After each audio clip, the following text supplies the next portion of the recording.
Third down and 11. Caught! Inside the 5! Touchdown! Gavin Holmes, your genius! Welcome to Sikkim 365 Radio. Daniels will take it, design keeper. Daniels still on his feet, he will score! A 3rd and 10, design quarterback keeper. Jalen Daniels puts the Jayhawks on the board and into the end zone.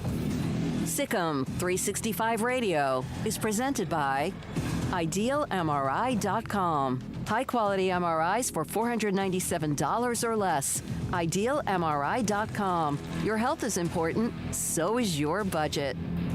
UT is lined up to go for it with under 6 to play in the first quarter. They run the option. Sampson around the right edge. The freshman goes pinballing over the pylon. What's the call? Touchdown, Tennessee. Sikkim 365 Radio is also brought to you by Texas Farm Bureau Insurance, protecting Texans since 1952. The hand into the slant. It's intercepted. Taken away by the Gators. Jalen Kimber to the house. 39-yard return. Have you subscribed to our YouTube channel? Search 365 Sports on YouTube. Brought to you by TFNB, your bank for life. And now it's Corum getting outside to the 15. Corum looking for the pylon.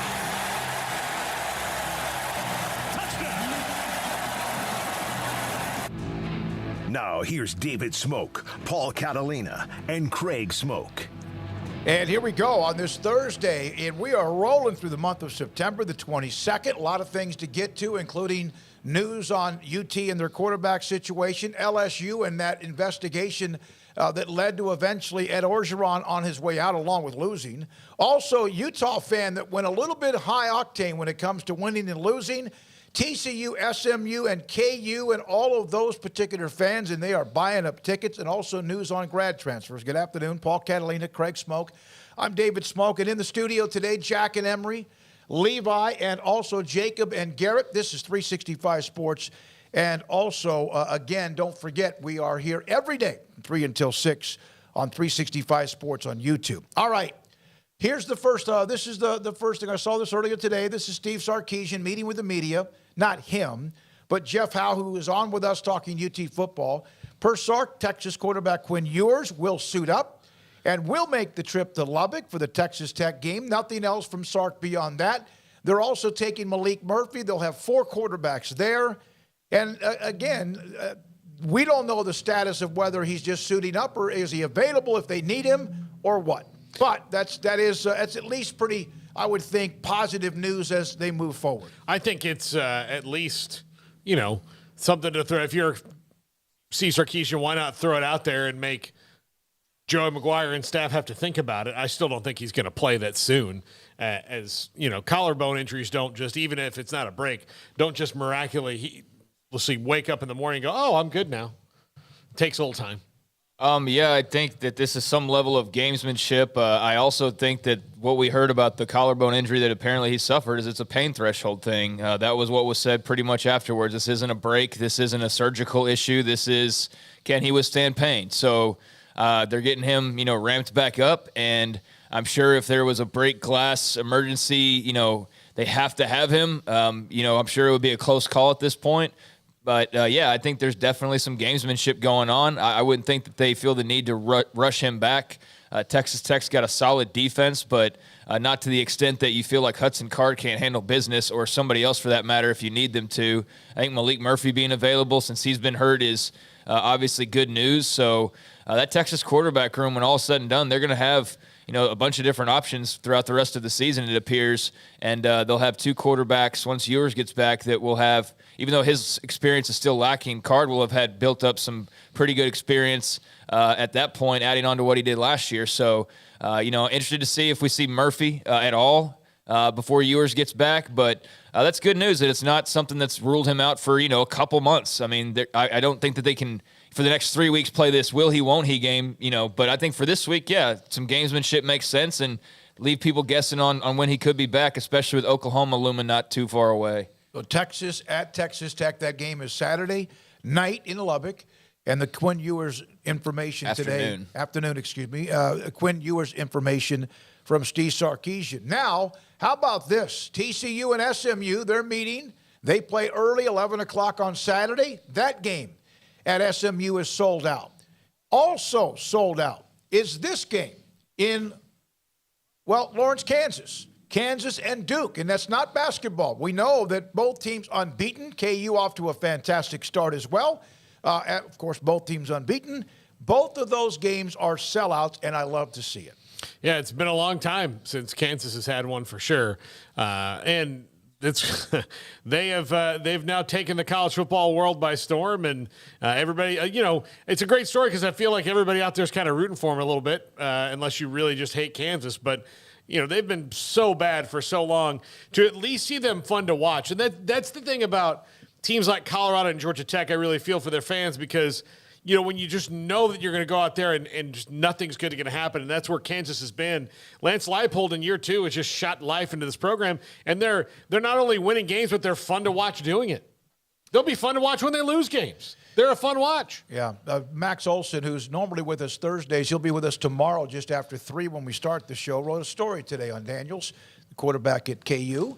And it's obviously it's a very good story. So if you haven't seen it, if you don't subscribe to theathletic.com, it is there. Yeah, I mean, if they win a couple more games, we're going to get to the point where we dislike them all of a sudden. I mean, that's kind of the trajectory that they're on, where they've been fun, and now they're going to start beating teams. And we're going to go, wait a second, you're kind of annoying now because you're not supposed to be this good. But yeah, I mean, they're charging directly towards bowl territory. A win this weekend would be massive in that regard. Mike Elko's done a good job with Duke up to this point, but I think Kansas is pretty much the favorite from what I've seen across the board for anybody who's really discussed this game. So that's where they are now. That, not only is not every game just considered to be some blowout loss and how embarrassing can it get, but they're getting, picked to win games against other Power 5 teams from around the country, even if, Duke's not, Clemson football or something like that.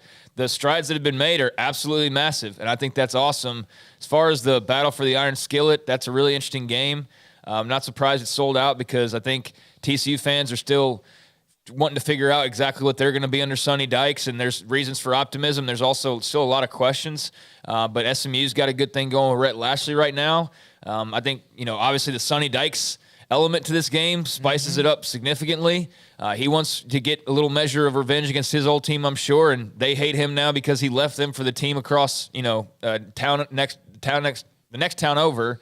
So yeah, there's going to be some bad blood in that game, but going back to Kansas and that sellout versus the one between TCU and SMU, I don't blame College Game Day or Big Noon Kickoff for not going to SMU and TCU. Like, I don't think that that's some big national game for most people. I think it's ridiculous that everybody's going to the same game when we have multiple shows and no one's going to the Kansas game. I think that that's a real shame, and shame on those broadcasts that do that. Like, I know that Tennessee-Florida is a huge game. I know that's the one that's going to get more social network play. I know that's one that get more views on YouTube and all that jazz. But, like, what's the point of having different shows if we're all going to the same game? Somebody go to Kansas. Like, it's an awesome story, man. It's a great story. They haven't been good in a long time, and they're sitting here with not some schlub opponent. Like, it's Duke. But I think, again, Duke's off to a nice start with Mike Elko. Why did they go to Boone, North Carolina? Because it was a great story. Yeah. And that's the same reason if they were to go to Lawrence, Kansas, that would be the reason. And before I get the guy with the SEC tattoo, like, yelling about how great the rivalry between Tennessee and Florida is, I totally get that, and I totally think that there should be College game day or big noon kickoff or whoever out there, I just don't think that everybody should be at the same spot. That's all. Like, somebody go to Kansas and cover this awesome Jayhawks start, because you're sure as heck going to be talking about their head coach for the next 2 months and what big school he's about to go to. Yeah, and here's the other thing about it. It's not – Tennessee and Florida is not the Super Bowl. It's not the only game in town. The reason everybody goes to the Super Bowl, it's the only game in town. But Tennessee and Florida is one, and this is not – if this was last weekend where there's not a whole lot of good games – this weekend, there's a lot. Yeah. I could justify 9 games that you could go to, Kansas and Duke chief among them. And just because you're like, when's the next time you're going to do a raucous crowd in Lawrence, Kansas? Not only that, big noon kickoff Fox and College Game Day both don't have Tennessee and Florida. That game's on CBS. Well, you hope they don't make those decisions, but they do based on usually who they have. But in this case, you're right. But so that's that. Those two teams, I love those two games, TCU and SMU. Again, Kansas and Duke, both games are sold out. And to be very clear, I'm not knocking Tennessee, Florida, and I'm not knocking going to that game. I grew up in the 90s. I know how special that rivalry was. And I know that there's a feeling of wanting to rekindle that. And maybe this is one of those matchups this year that, will help pave the way towards getting back to the glory days of Tennessee and Florida. Josh Heupel's doing a great job.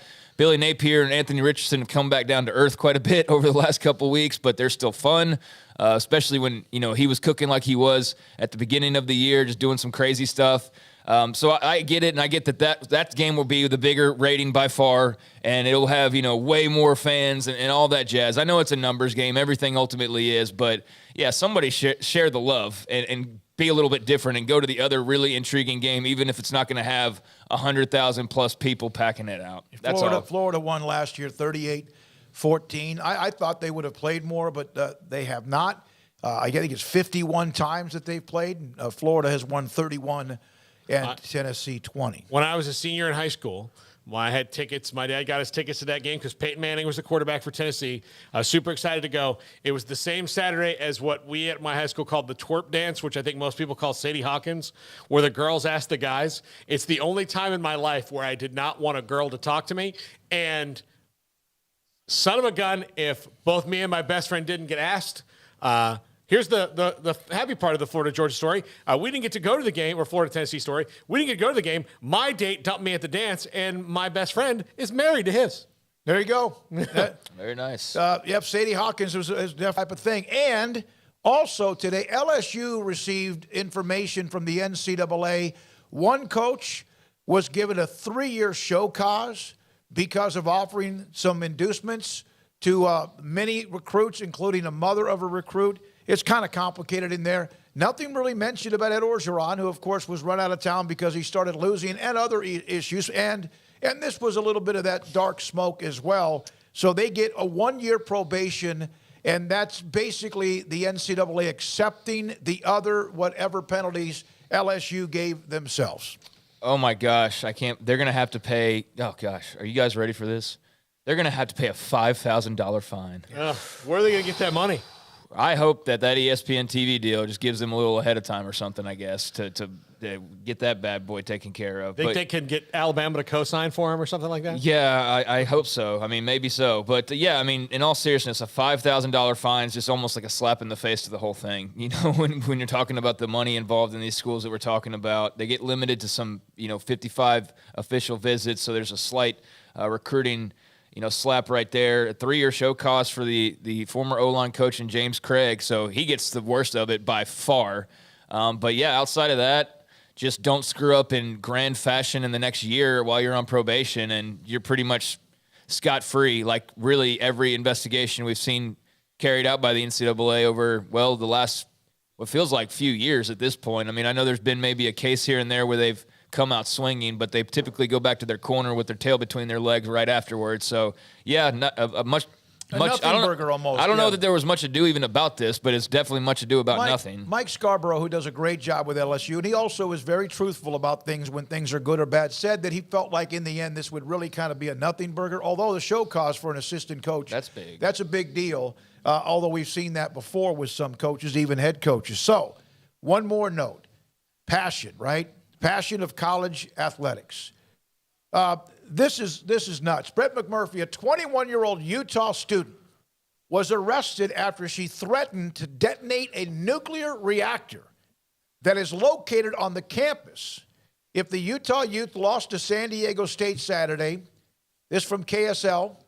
She was booked in Salt Lake County Jail. Fortunately, Utah won the game. Yeah, I think this is one of those things like you can't say bomb on an airplane.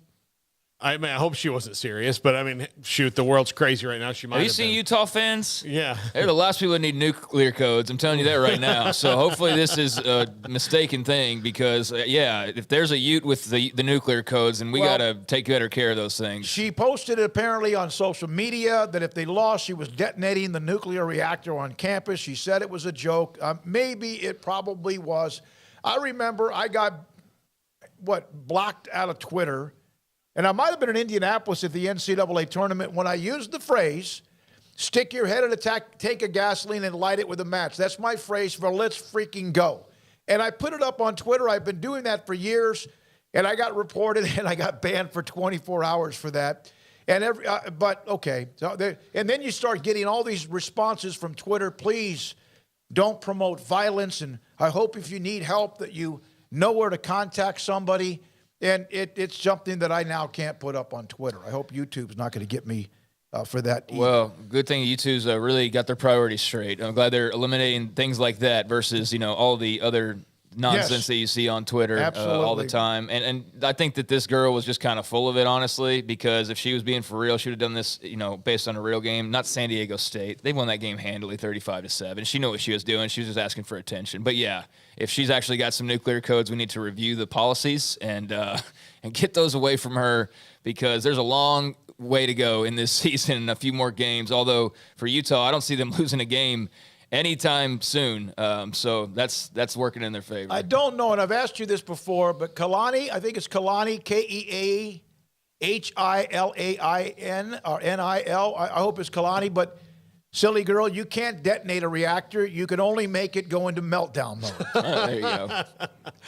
Also, don't give her tips. I got to take this back. I was looking at Utah. I was looking at a schedule thinking it was Utah. I do see them losing a game in the relatively near future. Sorry, I was looking at San Diego State's schedule while I said that. Good. Utah's got Oregon State and USC as two of their games here in the next month. So, yeah, I could definitely see them falling. But, If all the changes in the transfer rules and who can transfer, the window of when you can enter the transfer portal, this and that, the grad transfers are back to whenever they want to, are now allowed to enter the transfer portal at any time, which was really the rule from the beginning. That was who could transfer and also play if they had graduated and go play somewhere. Baylor's had players to do. I'm sure all teams have had grad transfers along the way. That was the original. Otherwise, you had to sit out a year.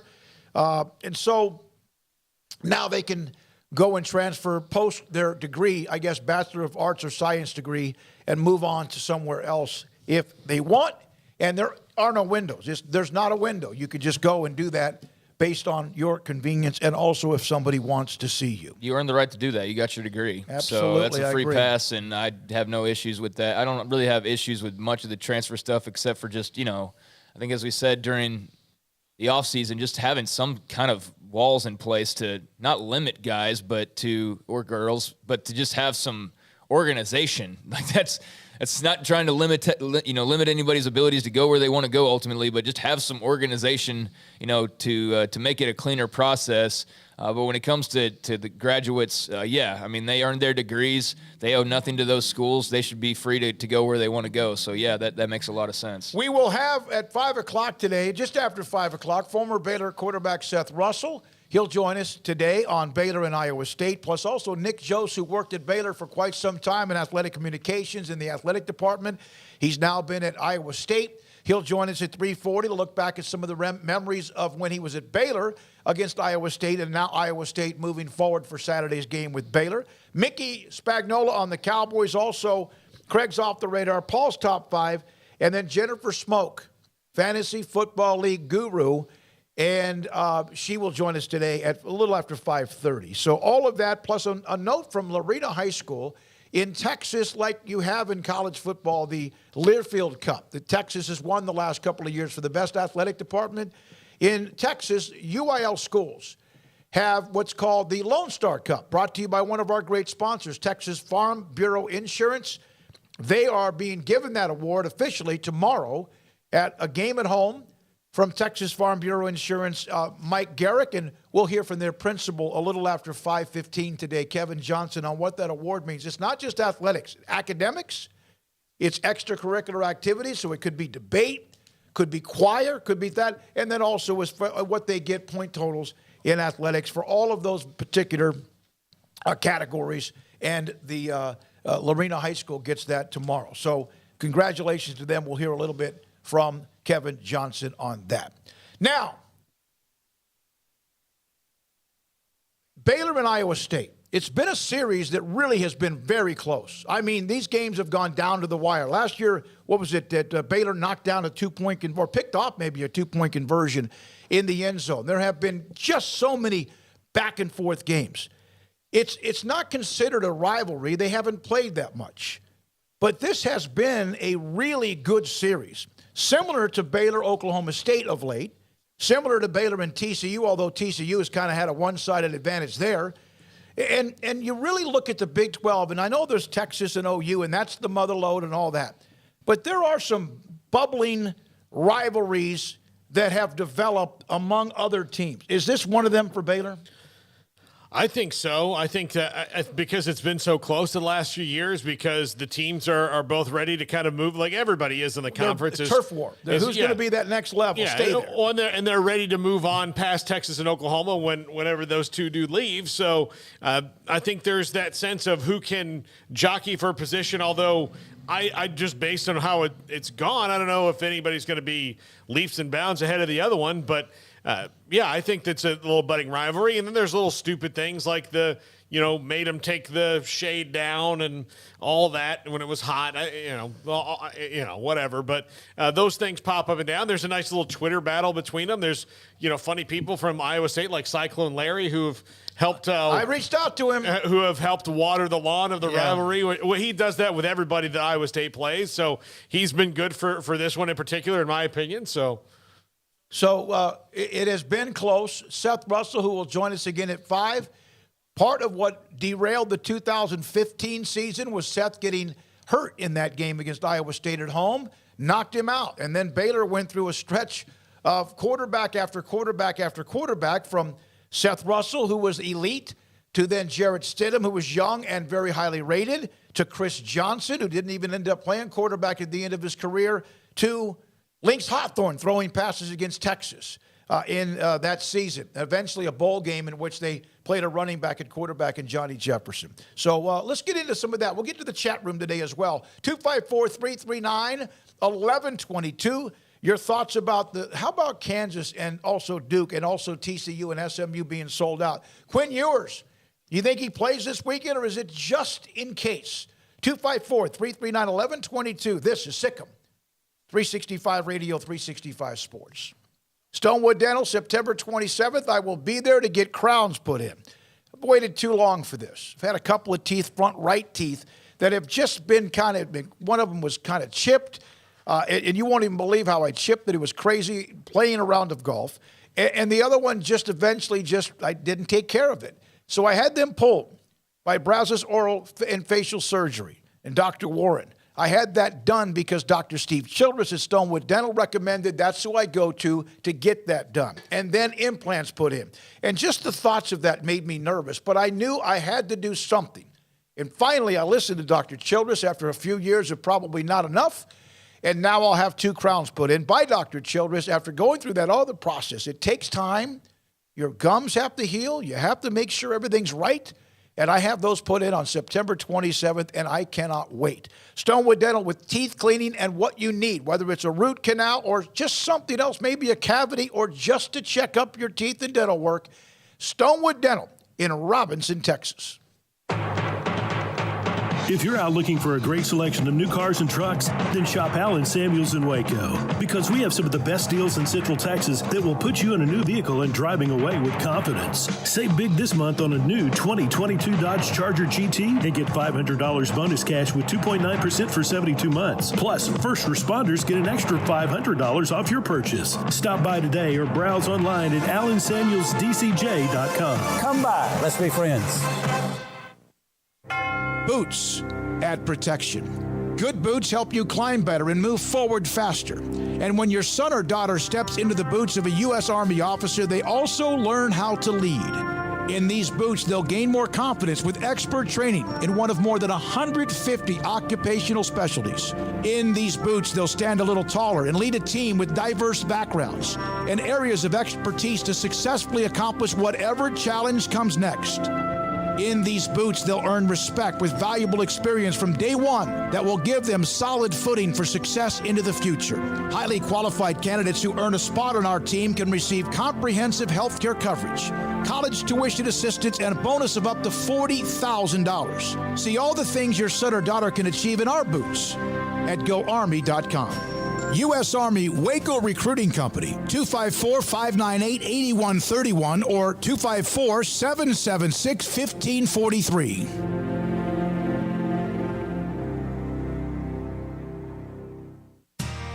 How did Edward Jones become one of the biggest financial service companies in the world?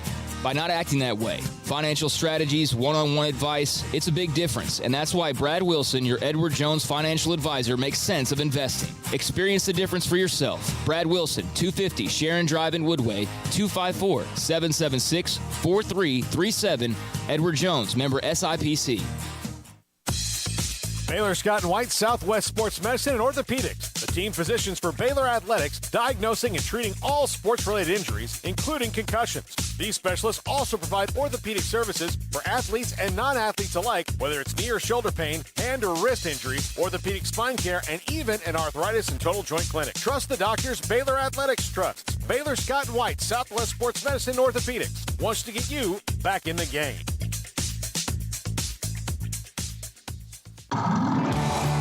It's summertime. There's picnics, reunions, cookouts, and so much to do. And Waco Custom Marketplace on Lake Air Drive in Waco is your home for the butcher shop that can help you with beef, pork, poultry, and seafood. They are spectacular at being able to deliver you whatever cut of steak you want. Bone-in ribeye, however thick you want it, that's great. They'll do it. Sirloin, T-bone, porterhouse, bacon-wrapped filet. And, of course, as I mentioned, they have pork, poultry, and seafood. Their Norwegian salmon is spectacular. Also, all of the sauces and seasonings you'll ever need, all the ingredients you'll ever need to make sure you have that perfect, flawless taste. So it's delicious whenever you take something off the grill. And a full-fledged bakery as well with fresh baked bread and kolaches every single day. Up and down the aisle of Waco Custom Marketplace, you also have what you need from knickknacks to snacks to more at 425 Lake Air Drive in Waco, Waco Custom Marketplace.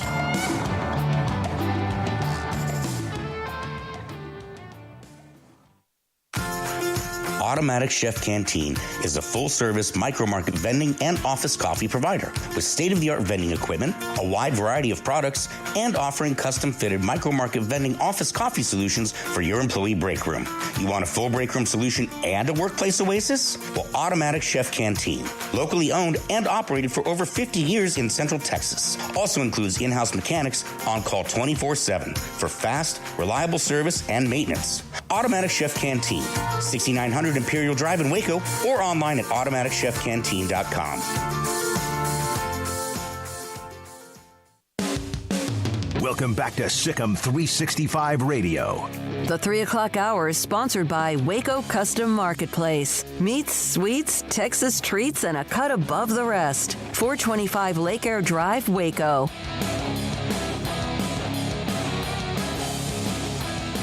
Lots of discussion, chat room on Texas Tech and UT, Iowa State and Baylor, Kansas and Duke, TCU and SMU, and much more. Texas Boyle goes that game. Baylor and Iowa State will be a close game. It just all depends on shaping. Yeah, I think that's fair. I think that he's been very hit or miss through these first few games. That's not all on him, obviously, but he hasn't been just throw him in there and he's reeling off, 17 consecutive completions in the Big 12 title game, like that guy that everybody was wowed by several months back, and I guess that was December. That's not how it's transitioned into this season. He was hurt right after that, or hurt in that game, and we didn't see him until spring ball and eventually him winning the job. And since he's taken over, he's shown some good. I don't know, guys. I mean, you tell me. Like, he's shown some good things. He's shown some bad things. He's been just kind of okay to me. I mean, I know that there's those that want to break it down under a microscope and will tell you like why this velocity makes him this great, or this type of pass is what separates him from these guys. And that's all well and good, but as far as like the decision making and the obvious and the what you see, I feel like it's been okay to this point, and I'm not convinced that he's just going to lead them to a title, this year or in the immediate future. If this would have been the Baylor offense that I would have seen going forward, I would have thought Gary Bohannon was still the quarterback. Yep. Yeah. And I'm not saying that because and they maybe against Brigham Young with Gary there, it was more of a game for him to be able to use his running ability, even though Chapin is very athletic and can run, and he showed that against Texas State on the bootleg. That was absolutely a kick in the butt. They needed that. But I was expecting not a team that was going to throw for 300 yards, but I was expecting a team that was going to air it out. And that's probably not Blake Chapin's fault or anyone else. It's my fault. Because I forgot about also the fact that they have young receivers that are a part of this. And the offensive line has not mauled people, although they are still very, very talented. I thought they would be winging it around a lot more than they have been, and I have not seen that. I mean, I don't know that I was expecting them to be Oklahoma's, Jeff Levy offense where, they're flying around like the old Baylor football days. But I did expect them to be able to get up and down a little bit easier than has been the case. I feel like they've kind of been – I searched for a phrase, and I guess the phrase I eventually came back to is like sometimes it's like watching pulling teeth. It's kind of like it's hard to get just the next first down marker and the next first down marker. And like, look, we've seen really pedestrian Baylor offenses. This is not what we saw at times with Charlie Brewer, early in Matt Rule's tenure or anything like that. Like, that was 2020 or 2020. Like, that was really pulling teeth. Like, that was legitimately pulling teeth. This is not that. And I think the downfield pass game, we've seen some signs of optimism. But yeah, it's just not been super smooth, and they've had to figure some things out. And I think it doesn't help when Chapin's really in the fire. He's got young, inexperienced wide receivers. Last week he doesn't have his trusty target in Ben Sims or even Monterey Baldwin for that matter. And the offensive line's not been as good as advertised. Well, I mean, so, Khalil Keith's been Pro out. Football Focus did have this out that showed them as the third highest ranked offensive line through the first 3 weeks of the season. Now, they're usually pretty good at what they do. And that surprised me when I saw that. I think that, and I don't know this the same way that like Super X and O's guys know this, but I know Pro Football Focus is not totally accurate in every graphic that you read. Like, I don't think it's as simple as just the numbers always indicate. I think there's some kind of fuzzy results that pop up from time to time. Not to disparage the whole site, but I don't think that's true to word as it appears. If it was always right, then there would be no other site that would do it. They had the controversy last year with Trayvon Diggs. And then just some of the number. Yeah, it's not an exact science, so to speak. But yeah, I mean there's a lot of optimism that was built up for this O-line to just be dominant, road grader types. And they didn't have Khalil Keith, and they still don't, and that certainly hasn't helped. But I don't think that the guys who were supposed to come back with a nasty edge really came back with a nasty edge. And I think that that's why you're in week 4 and you're talking about getting to the point where you probably should have been in week 1. And I think is what Dave Aranda said to me last week. Remember, after the Brigham Young game, that he did not see that little edge, so to speak. So to wrap it up, I think that it's a combination of things for the Baylor offense. And, Blake Chapin's certainly part of that. Texas Boyle Chapin's an upgrade over Bohannon, but he kind of struggling. Yeah, you're right about that. From Darling Dead, Chapin was lights out with a very experienced wide receiving core. Yeah, last year in that Oklahoma State game, he was phenomenal. And he was good when he came in against Kansas State on the road when Bohannon pulled and probably, I guess, more than that, tore his hamstring as well. But Aranda, as Texas Boyle said, knows more than us. He does. So does Jeff Grimes. So does Sean Bell. And So we'll find out the game on the road in Ames. I'm not saying he shouldn't be the starter or anything. No one's saying that. No, I think that this weekend's going to say a lot, though. And I don't want to make it out like every week's a measuring stick, but it kind of is now that you're entering Big 12 play, and the fact that there's no real gimmies in the Big 12, it appears at least right now. And certainly Baylor's not so dominant that you would give them any gimmies right now. So, yeah, I still have full confidence in Chapin. I don't think it's been quite what the most optimistic views would have wanted to have seen at this point. You'd probably want to see a little more firepower, and it's been a process that's been kind of slow. But I think this weekend we'll know a lot coming out of this game about what to think about the offense. At least we have, this is we as in Darling Deb saying this, we have an incredible defense that gives our offense a little extra time. One of the other things, Power's a fantastic punter. The other special teams, you have a punt run back for a touchdown by Gavin Holmes. Kick coverage has been okay. The kicking game, obviously Rauschenberg's amazing. Almost every single kick goes in the end zone. And when it doesn't, you're kind of surprised by that. The kicking game as far as special teams, as far as extra points and field goals, it last year it kind of stabilized it. Hankins came in, did a great job, and now they're bouncing back and forth with that. That always is a little bit of I guess a little bit of heartburn when you're not sure exactly who your kicker might be. And so there a lot of different results and a lot of different comments. And Cameron said Baylor screwed the pooch when they lost to Brigham Young.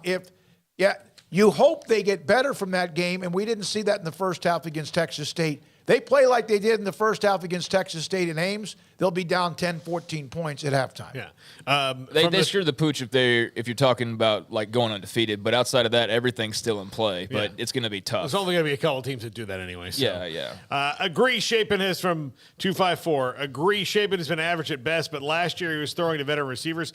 I think Chapin's success this year will be closely correlated to the development of the young receivers. I also think we need to move the pocket and have him throw more on the run. I do think that the running game for whoever Baylor's quarterback is, whether it was Bohannon when he did it, or when he had the reins, or Chapin now, like that's going to be key, is getting your quarterback out, being able to run. And so, yeah, that's Chapin now, and it's going to be up to him. And it's not as much of a guarantee as when you had big, strong Gary Bohannon. Chapin's not built that way. And so I think everybody kind of holds their breath a little bit when he gets out into the open field, especially given how many hits he seems to take when he does run with the football. But yeah, I think the quarterback run game is something that I wouldn't be surprised to see a good bit of this weekend, just to kind of change things up a little bit, or add on to maybe some of what we've seen so far. But there's signs to like. I mean, get Ben Sims back healthy. Drake Dabney and Sims make a great tight end combo. They're getting their other young tight ends involved as well, and had to last week. And the wide receivers, it's a slow process, but hey, if somebody wants to be a wide receiver one, they're begging for you to jump up and be a wide receiver one right now. Like, they are absolutely asking for somebody to take that mantle. And running back wise, I feel good. I think they're fine running back wise as far as Squirrel and Richard Reese for right now. We'll see how Reese does with an Iowa State defense, but I think they've got some explosion in the backfield. I think we don't get the chance to talk to coordinators. We don't get the chance to talk to position coaches, and we don't get a chance to talk to many players, although they do allow us to get 2 or 3 players on Tuesday. Normally that starts before we're just ending the show. But I'd like to know, against Brigham Young, I think they wanted to roll out Chapin. I think they wanted to maybe get him outside the pocket, and Brigham Young didn't let that happen. And so Travis and Sam and those guys can break that down better than I can. But I thought early on they tried to do that, and the only reason he was going outside the pocket is because he'd been flushed from the pocket in that game against Brigham Young.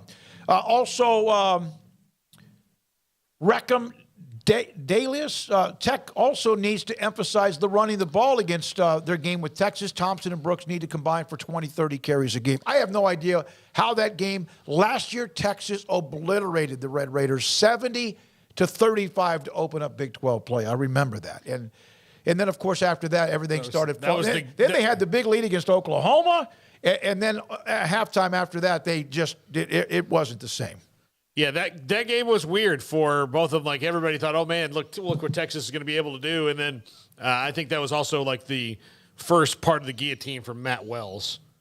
Not the first part, but okay, this is going to end. Yeah, that was ugly. Also, EC, it'll take at least 4 years of less than 3 wins to be the next Kansas. I'm not referring to, I guess, whoever's going to replace them as the team that struggles. Texas Tech needs to figure out quarterback and just offense kind of in general. I mean, Donovan Smith's got some talented attributes, but he just turns the ball over way too much. He just turns it over way too much. Had a big pick 6 last week. So I think that's 5 interceptions in the last 2 games, and he's, I think, thrown for 2 or 3, and he's run for a couple. So basically he's got like a 5-to-5 touchdown to interception ratio, and that's just not going to cut it. I mean, that's just not going to cut it. So, I think that they put on an admirable showing, being on the road, being that, NC State's a good team, being that was the first real road test under Joey McGuire. You kind of wondered just how they would come out, and they had a horrific moment in that game with one of their teammates getting injured in just disgusting fashion with a bone sticking out. They had a lot to kind of deal with last week. And I think that they're scrappy on defense. Tyree Wilson's legitimately like a real deal, like turn on the game and to watch Tyree Wilson type of a player. So there's things to like about Tech, but yeah, they just have had a lot of turnovers at the quarterback spot. And I wonder, how quickly, or I wonder when Tyler Shuck's going to be back. I think that's going to be really key for Texas Tech. Arlo 220, and then we break, come back with Nick Joos. Morton, this is from Arlo. Morton will start for Tech. McGuire has seen enough interceptions for one season. Okay. He threw one too last week, but all right. I think, Arlo, you're probably just saying that. I hope if you know more than that, as Joey said, that I haven't seen it, maybe that's just your gut feeling that you feel like that might happen. We'll see. And again, Shuck at some point back for Texas Tech. We just don't know when. When we come back, Nick Joos was at Baylor for a long, long time in the athletic department, now at Iowa State. His thoughts and memories about the series and also the Cyclones with Matt Campbell. And this is 365 Sports. Boozer's Jewelers on Valley Mills Drive, the wedding ring store. That is where I went and got my engagement ring. Well, not mine, Amanda's engagement ring for when I had to propose to her. And I don't know anything about engagement rings, so I walked in the door and I said, Brad, you got to help me. She sent me 40 Instagram posts about things that she liked. I said, can you find me something like this? Can you do something like this? He said, we'll do a custom ring for you. I said, is that common? He said, 9 out of 10 of the rings that we do are custom rings because you have a one-of-a-kind fiance and she deserves a one-of-a-kind ring. And that's exactly what I got. We get nothing but compliments. The entire process took about 3 weeks. It was fantastic all the way through. They've got great options on financing. There are no complaints I have with Boozers at all. The job was done quick. It was done amazing. And we get nothing but compliments. And people tell me, oh, you did a good job. You did a good job. Yes, I did. I did a good job by walking into Boozers, walking over to Brad and saying, help me. I don't know what I'm doing. That's what I did. And it turned out great. Boozers can help you just like they helped me. Boozers Jewelers on Valley Mills Drive, the wedding ring store. Looking for a great job with great pay and awesome benefits? Genco FCU is hiring. As a longtime Waco employer, Genco focuses on what matters most in our employees' lives, like pay incentives, bonuses, benefits, 401k plans, paid time off, advancement opportunities, medical, prescription, dental, and vision insurance, as well as short and long-term disability. Come join our incredible team today and make Genco your career that will work for you. Apply at gencofcu.org or at any branch location. Three Nations Brewing Company has 16 different beers on draft with a new beer every Friday. It also offers 2 air-conditioned tap rooms, a large indoor beer hall, a second-floor mezzanine offering a great overview of the brewing company and equipment and patio where you can relax under the shade. Plus, you can now experience the new Three Nations Beer Garden Grill on our shaded patio. Grab a cold beer and enjoy a bite from our freshly prepared and delicious menu. Street tacos, quesadillas, freshly cooked burgers and dogs, and veggie burgers too. Nachos and so much more, all prepared and cooked on site. So come visit the award-winning Three Nations Brewing Company on East Vandergrift off I-35 in Carrollton.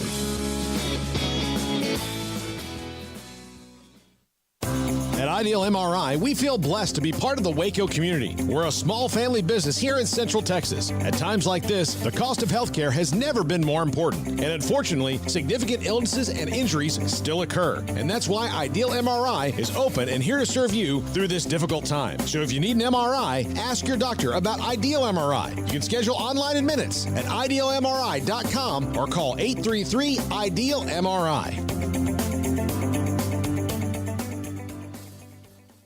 pizza, burgers, and Bears football. There's no place around Waco that serves them all other than Bubba's 33. Come show your green and gold and enjoy some of Waco's best food and beverages while watching your favorite team, the Bears. When real Bears fans get hungry, Bubba's 33 is the #1 spot for ice-cold drinks, hand-stretched, stone-baked pizzas, and bacon-infused burgers. Join us for indoor or patio dining. Bubba's 33, Waco's restaurant and proud supporter of Baylor Bears football. Sick 'em, Bears! We're fighting hard at Pickup Outfitters in our battle to end truck nudity. But it's not just about putting an outfit on a naked truck, it's about making sure you have the very best customer service. So we offer the Pickup Outfitters Lifetime Installation Guarantee. Over time, sometimes your outfit needs a little tune-up, maybe some tightening, adjusting, whatever.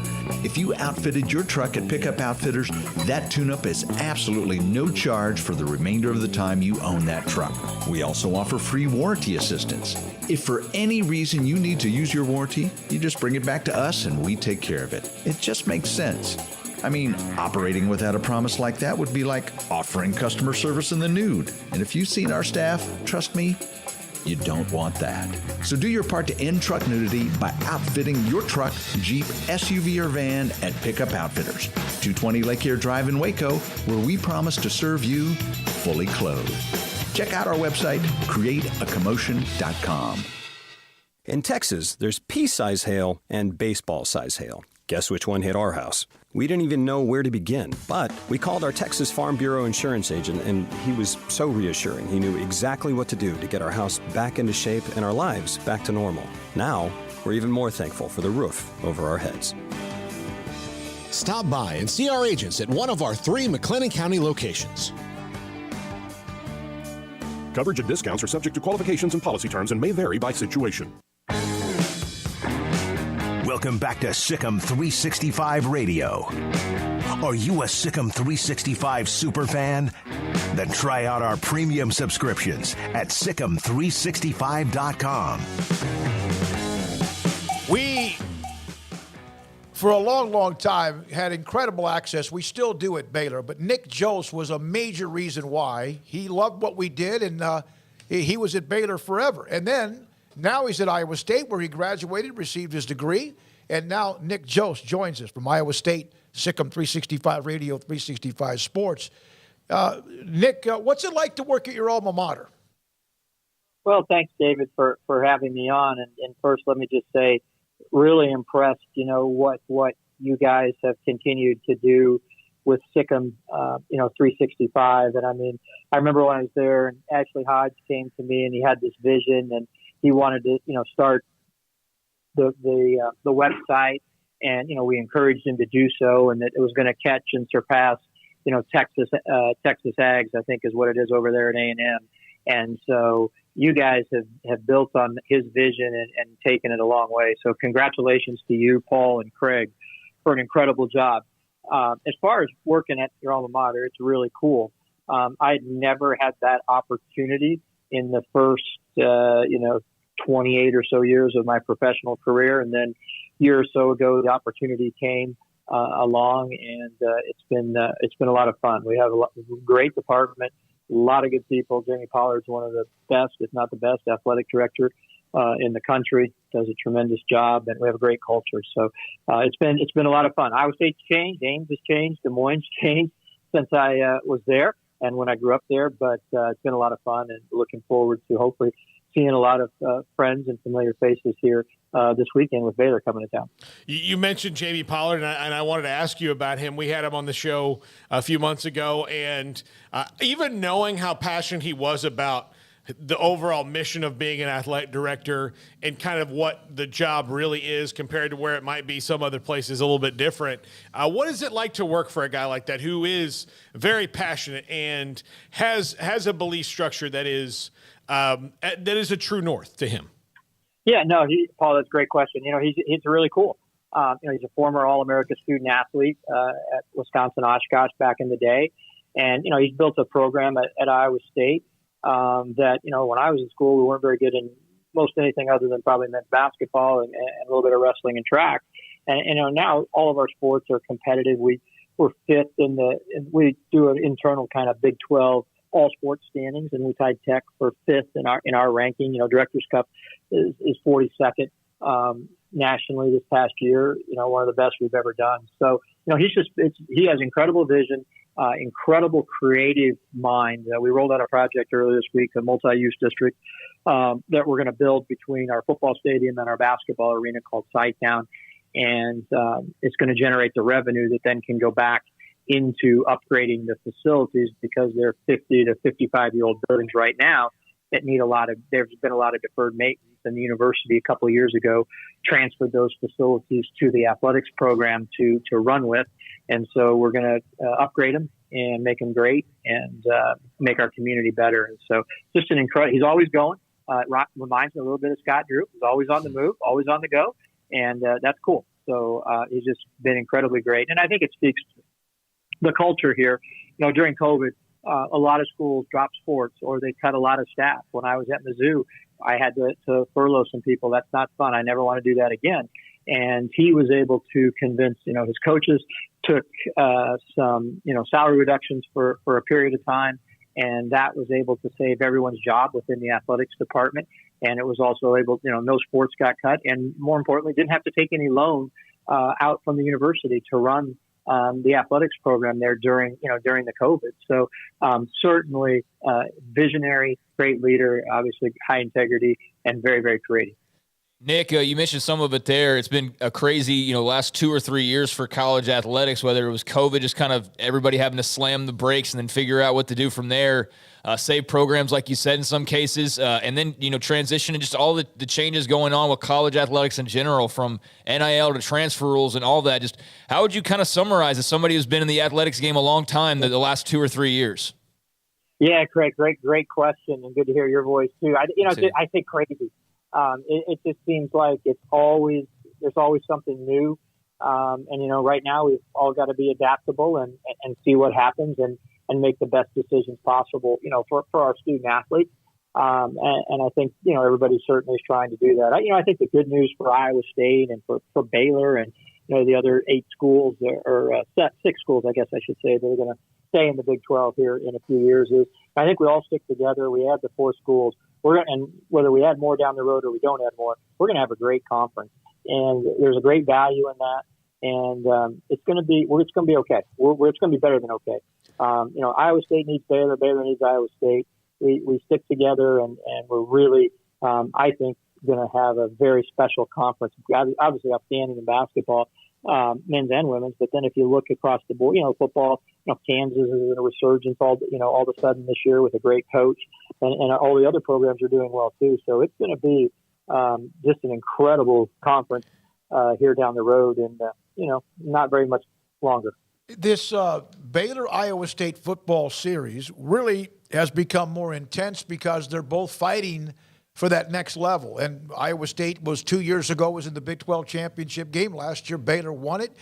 And they have had some there's been some stuff on the field that creates a little bit more intensity as well. But this seems to be coming, like simmering into a pretty good rivalry in football. Do you agree? I do, David. And I think, I think two great, you have 2 great fan bases.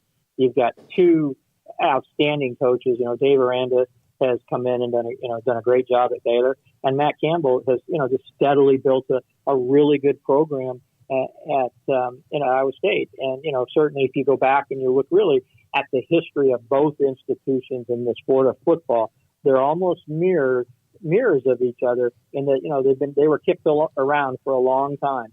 And now they've got the right coaches in place. And, certainly at Baylor, a lot of it, I think it goes back a little bit to, Guy Morris, who just, passed away here recently, got Baylor. He brought the program out of the ditch and kind of got it right to the top. And then, Coach Browse came in and did a great job. And then, followed by, Matt did a good job. And then certainly, Dave's continued to build on that. And here, Matt had to build it. He really had to start from scratch and has just built it over time and has got a really, really good program. And it's exciting to watch both of these schools who, again, I think were kicked around for a long time by the big boys. They're now playing with the big boys, not only playing with them, but successfully beating them. And that's really cool to me. Nick, we talked about Guy a lot when he passed away, and I think people who may not realize just because they look at the record and go, oh well, they still didn't go to a bowl game, they didn't win a lot while he was there, but he stepped into a situation at Baylor, and you were here then and helping with that, and took a program that was very antiquated and was the first guy in a long time who started putting modern ideas into it. What was it like to be here then with Guy Morris when he was, like Matt Campbell, starting from the bottom? Yeah, no, he did, and that's, I think, really correct, Paul, and everything you said. He kind of had the vision of trying to, work with Ian and the administration to, hey, we need to get our football facilities on campus, and there blossomed, the Hires building, which certainly has helped, all the sports at Baylor.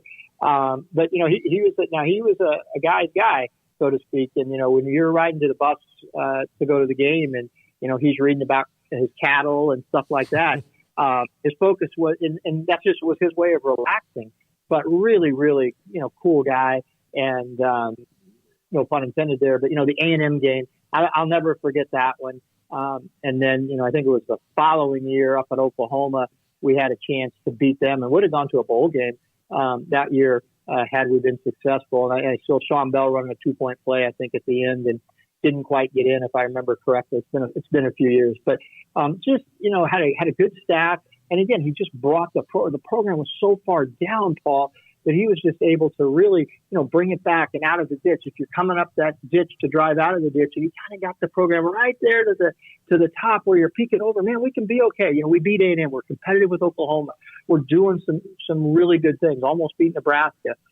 So a lot of good things. And he, Dominic Ziegler, he got some really good players that early on, Sean Bell was a great player, and got some players that really, Jason Smith, that really were, some of them really had great success, in the first few years after Coach Morris left, that, was a good little nucleus for Coach Prowse and his staff. Nick, you were here in 2015. Baylor had that really strong start. They were mauling everybody. They beat Iowa State at McLean Stadium and eventually went on to in Manhattan to win. But that game at home against Iowa State is when Seth Russell got hurt. How good do you think that team would have been? And I know there's a lot of ifs, ands, and buts and candy and nuts and all that. How good was that team, and how much did that perhaps derail what would have been a magical year? Yeah, David, that's a really good point. I think if I remember, Seth was playing at a really high level, and the whole team, as I remember, operating just very efficient offensively. Defense had improved and had done it was getting better. And certainly could have been, had he not gotten hurt, I think they would have had a chance at the national championship, or to be in that conversation, the playoff, or I can't remember if we were in the playoff then or not, if that era had started yet. But very, just what a wonderful person Seth was, but B, just he had really, he'd waited his turn and had really a good command of the offense, and really had his team positioned, for really good things to happen. That was very sad. I have been to Ames for a football game and also for a men's basketball game, and I tell you what, what they do at the Coliseum, Hilton Coliseum, is crazy good. The atmosphere, but I think what Ames does outside the stadium, the tailgating, the atmosphere. It seems like it's Middle America, right? Yeah, it is, David. It's second. It's kind of second. We've got second to none, and I think we really do a good job. Our fans are very loyal. We'll have, close to a sellout, if not a sellout on Saturday. One thing that we have that a lot of other schools don't have is that we have land around our stadium. And so we're able to capitalize on that with a great tailgating atmosphere for our fans, great parking that's close, and things like that. And we're going to use a little bit of this land for this multi-use district, but it's still we're still tailgating is still at the forefront, and we're not going to do anything to damage or impact our tailgating. But it's a special place, a lot of loyal people, and it's a lot of fun. Had you ever run into Matt Campbell prior to him becoming the head coach at Iowa State? No, sir, I had not. Had you ever run into Dave Aranda prior to him becoming? Yeah, so these two guys are young. Names are always involved. Anytime, of course, something pops, that, Matt Campbell, it's Dave Aranda, which is an incredible compliment to both football teams. It is. And, I think I think each individual is very comfortable in his own skin. And I know Coach Aranda, he's got some funny press conferences for you with the Bernstein Bears and things like that. I've heard, some of that. And then I think, Coach Campbell, he's able to go out in the summer and coach his sixth grade softball, his daughter, who was in sixth grade, coach her softball team and not have to be in the fishbowl, if you will. And I think, those are things you can do in Ames, you can do in Waco, because people won't bother you. They'll respect you. They respect your time.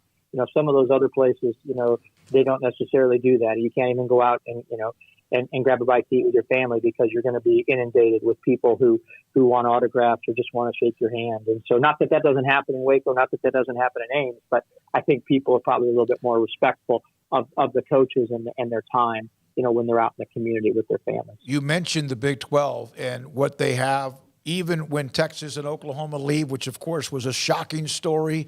Initially, it's like, whoa.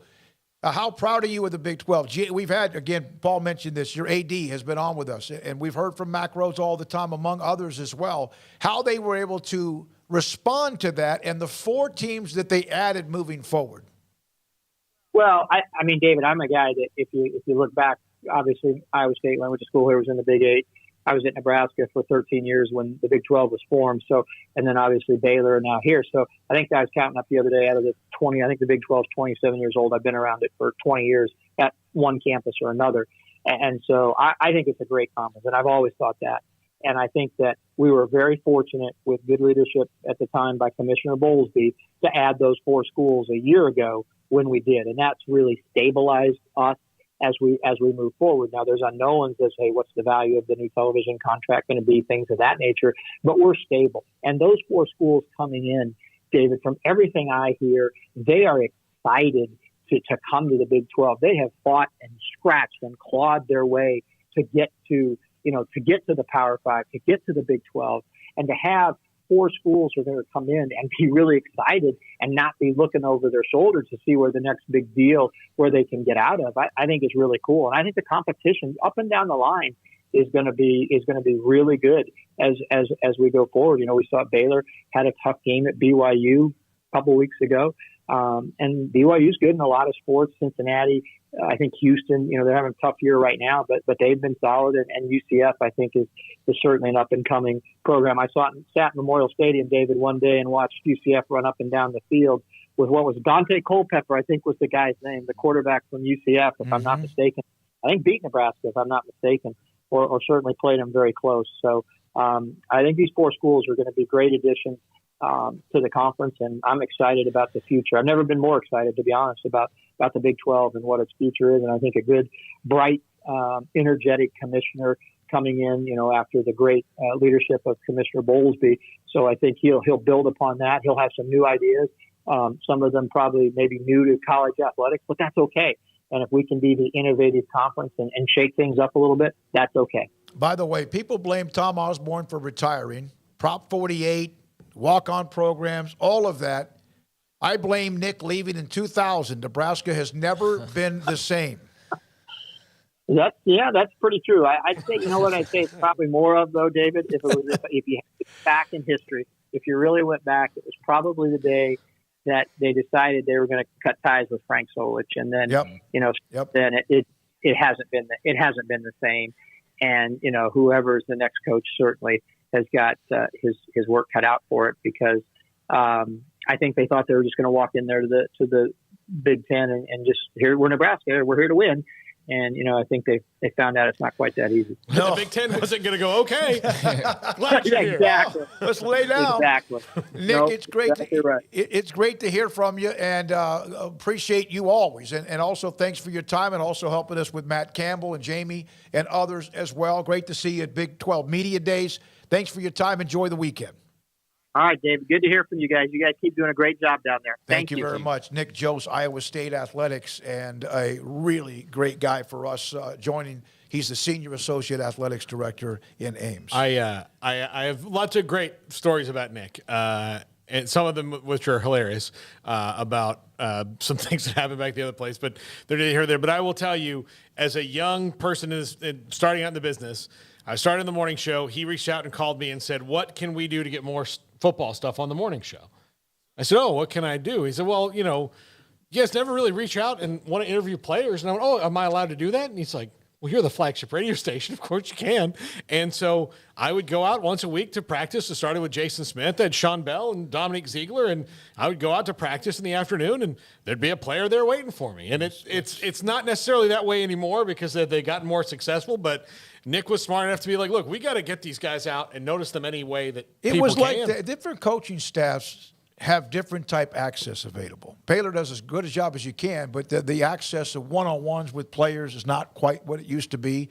And you're right, but Nick always was one that wanted that to be a part of the coverage of Baylor athletics. Okay, we normally would have Max Olson on Thursdays at this time. He's going to be tomorrow at 3:15, so let's going to come back. Craig has a story, North Carolina, and any kind of discussion. We'll have that for you, plus continuing to look and watch the text line, a couple of comments about Baylor and Iowa State, and, of course, every other game, including tonight, West Virginia at Valtech. Yeah, we got to talk talk college about football. That. Yep. We'll do that next on Sikkim 365 Radio, 365 Sports. Hi, I'm Mark Stewart with Bird Colgan Ford. It's that time of year. It's football season. And BK Ford is a proud supporter of the best high school football teams in Texas, right here in Central Texas. BK Ford is proud to sell the #1 truck in Texas, the F-Series truck, led by our leading rusher, the F-150, 45 years in a row. Lock in your best price and rate today by custom ordering your new F-150 at BK Ford.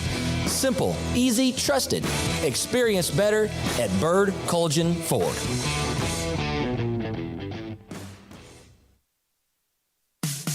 In the market for a quality metal building? Since 1943, Pioneer Steel & Pipe has helped Central Texas residential and commercial customers with metal building design, panel options, building components, and trim options. Pioneer Steel & Pipe's residential line is energy efficient, offers low maintenance, reduces insurance payments, is impact resistant, and carries up to a 45-year limited warranty. In addition, they can also help you find a metal building contractor for your project. Pioneer Steel & Pipe with locations in Waco and Bryan and at pioneersboys.com.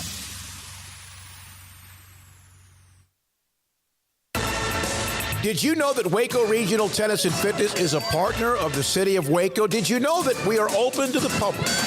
Waco Regional Tennis and Fitness offers day passes to the public for only $10 a day, and we offer money-saving memberships. Waco Regional Tennis and Fitness offers over 40 group exercise classes each week, including bar, yoga, boot camp, indoor cycling, and more. There are free weights, weight machines, TRX, rowing machines, stationary bikes, new treadmills, elliptical machines, and much more on the spacious weight room floor. Personal training available where you can be encouraged to grow. Sauna, whirlpool, tanning bed and kids club, 17 tennis courts, 8 pickleball courts, youth and adult tennis and pickleball lessons. Waco's premier experience where you can help your mind, body, and soul. Visit our website at wacotennis.com. Call us at 254-753-7675 or visit us next to Hawaiian Falls on Lakeshore Drive in Waco.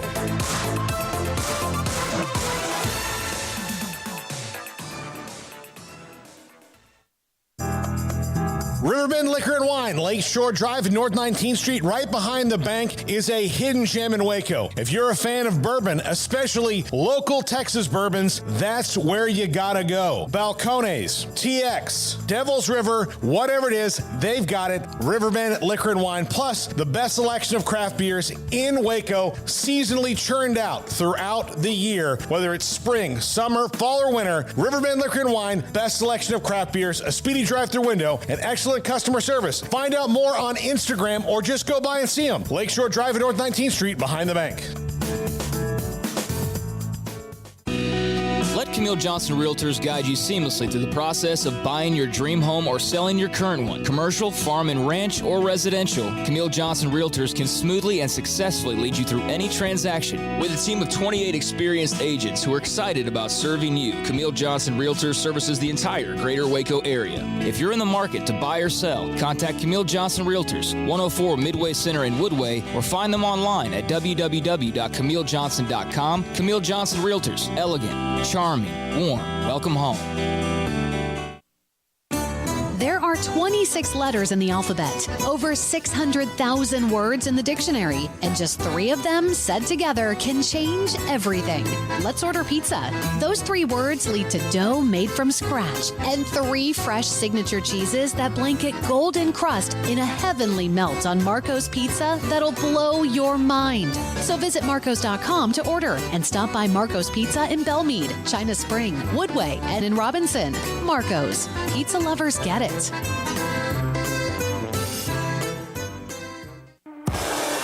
Welcome back to Sikkim 365 Radio.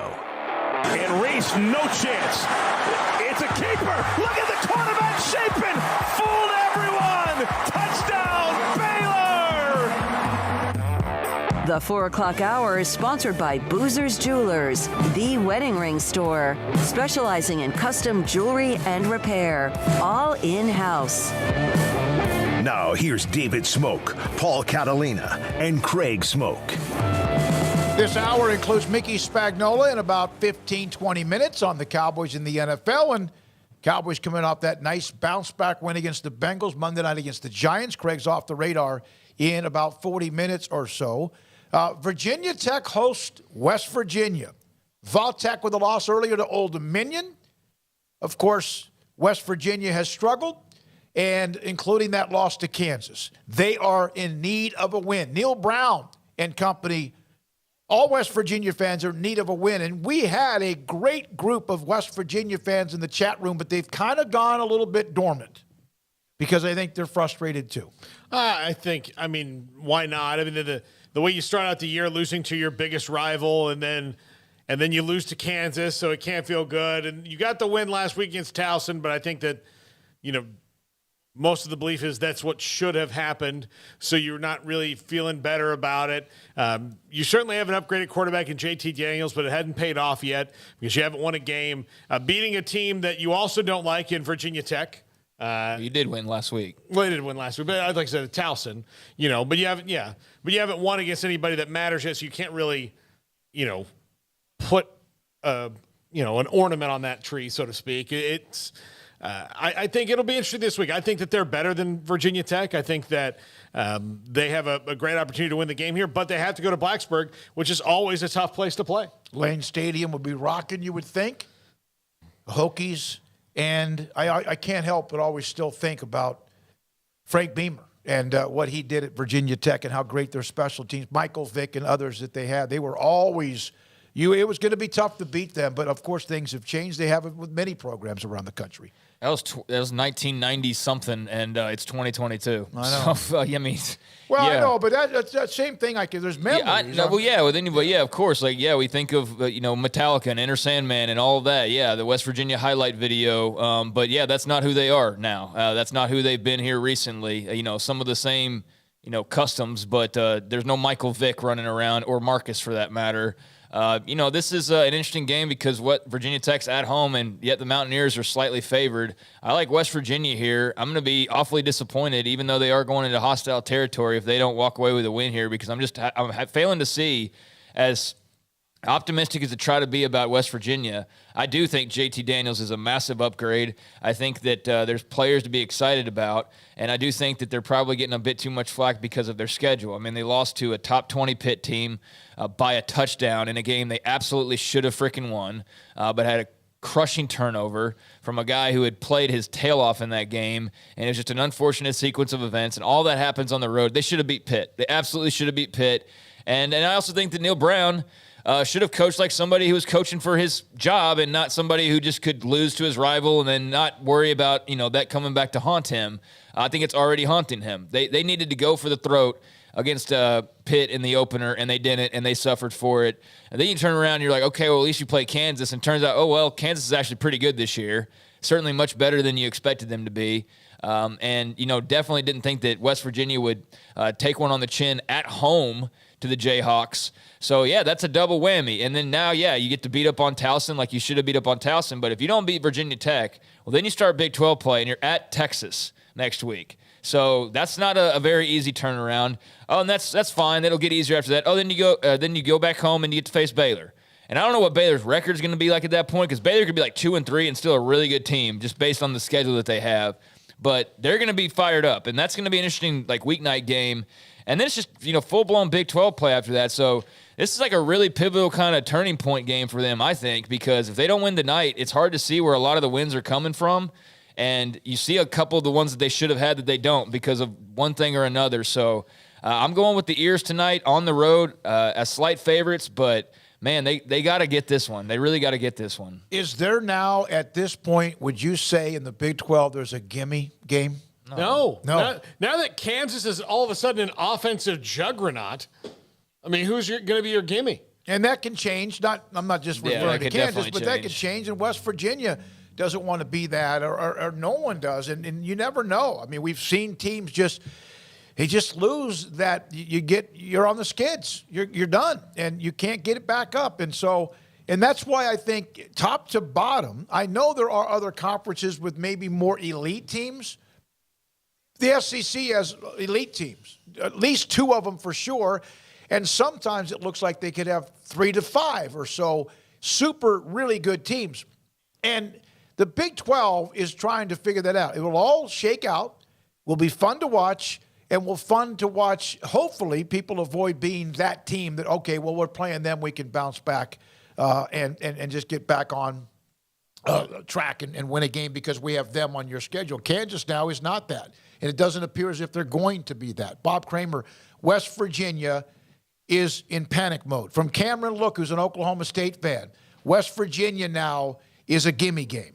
All right, we'll see, and that could be true, and we're about to have more evidence tonight. It's not when you roll in there. Let me tell you something. Baylor hadn't won there, no matter what. No. They've never won there. We talked about it on the big one, too, this week, about how West Virginia's a place where you roll in there, and on a Thursday, they're not just drinking Coors Lights there at Blacksburg. They're drinking stuff that comes from a still. They're having a good time. Morgantown.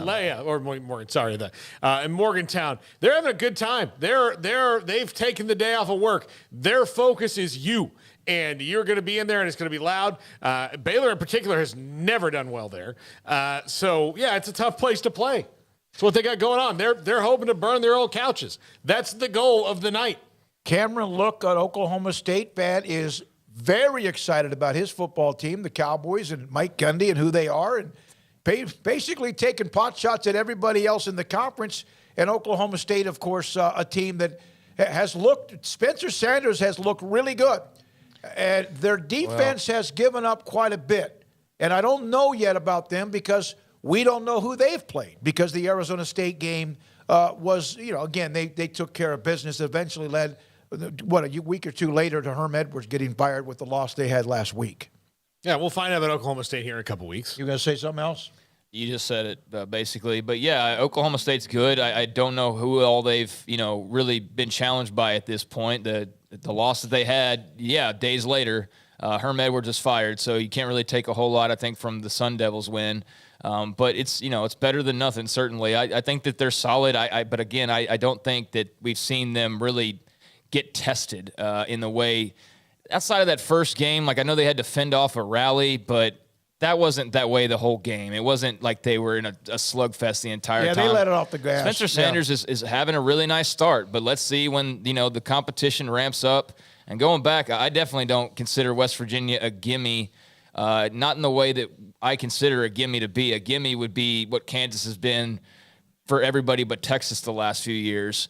And that's not what I think West Virginia is. They got way better talent than Kansas had during the dregs of their run. I mean, I don't think it's even anywhere comparable. So, they might end up with a bad record when all is said and done, because that's just kind of how the season started off for West Virginia. But I don't think that's a gimme, especially in Morgantown. Yeah, and there's others that are mentioning certain. Wet Blanket's a big-time Oklahoma State fan. He's in the chat. We appreciate that. Now, one other story, and then Mickey Spagnola around the corner. So Craig alluded to this story, kind of showed this to us. SI.com has a story out about North Carolina's chancellor and some text messages through the records request discussed potential ACC Pac-12 Super Conference. This is in a story by Mike McDaniel According to a report from Andrew Carter, the News and Observer, who's the one that actually had the report, North Carolina leadership floated the idea of a super conference between the ACC and the Pac-12 amidst the decision by UCLA-USC this past summer to spurn the Pac-12 for the Big Ten beginning in 2024. Text messages. Should we explore a partnership with the Big 12 or Pac-12, said Athletic Director Bubba Cunningham to Chancellor Kevin Guskiewicz. We could have a super conference, both athletically and academically. Probably would need to be called the Atlanta Pacific Athletic Conference. Maybe that's crazy, but if it would get us a better TV deal, it may be worth considering. We need to think about the outcomes we want. What are our priorities? Do we want to maintain all teams in the ACC? Is this a new league? Should we play a national schedule, a regional schedule? On and on and on. So wouldn't you love to get all the text messages from ADs and presidents during that time? They just got one.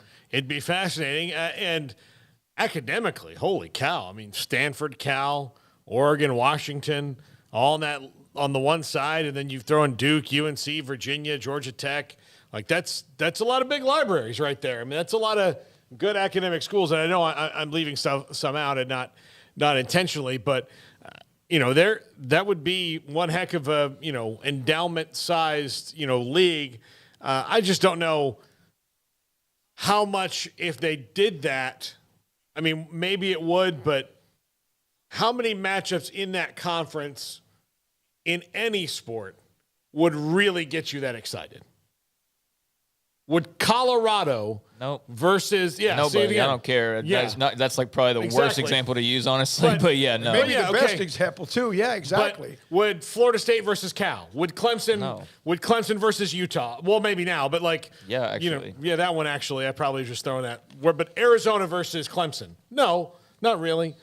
So what do you create? Are you creating something? Is USC Rutgers? No, but again, and then the Big Ten is going to have to deal with that. Yeah. That is something good, but I don't know if there's as much interest in the fan bases, and then you got to ask about your actual fan bases. Are the fan bases your schools going to be excited about giving up some of their non-con games with more regional teams to go play Oregon State?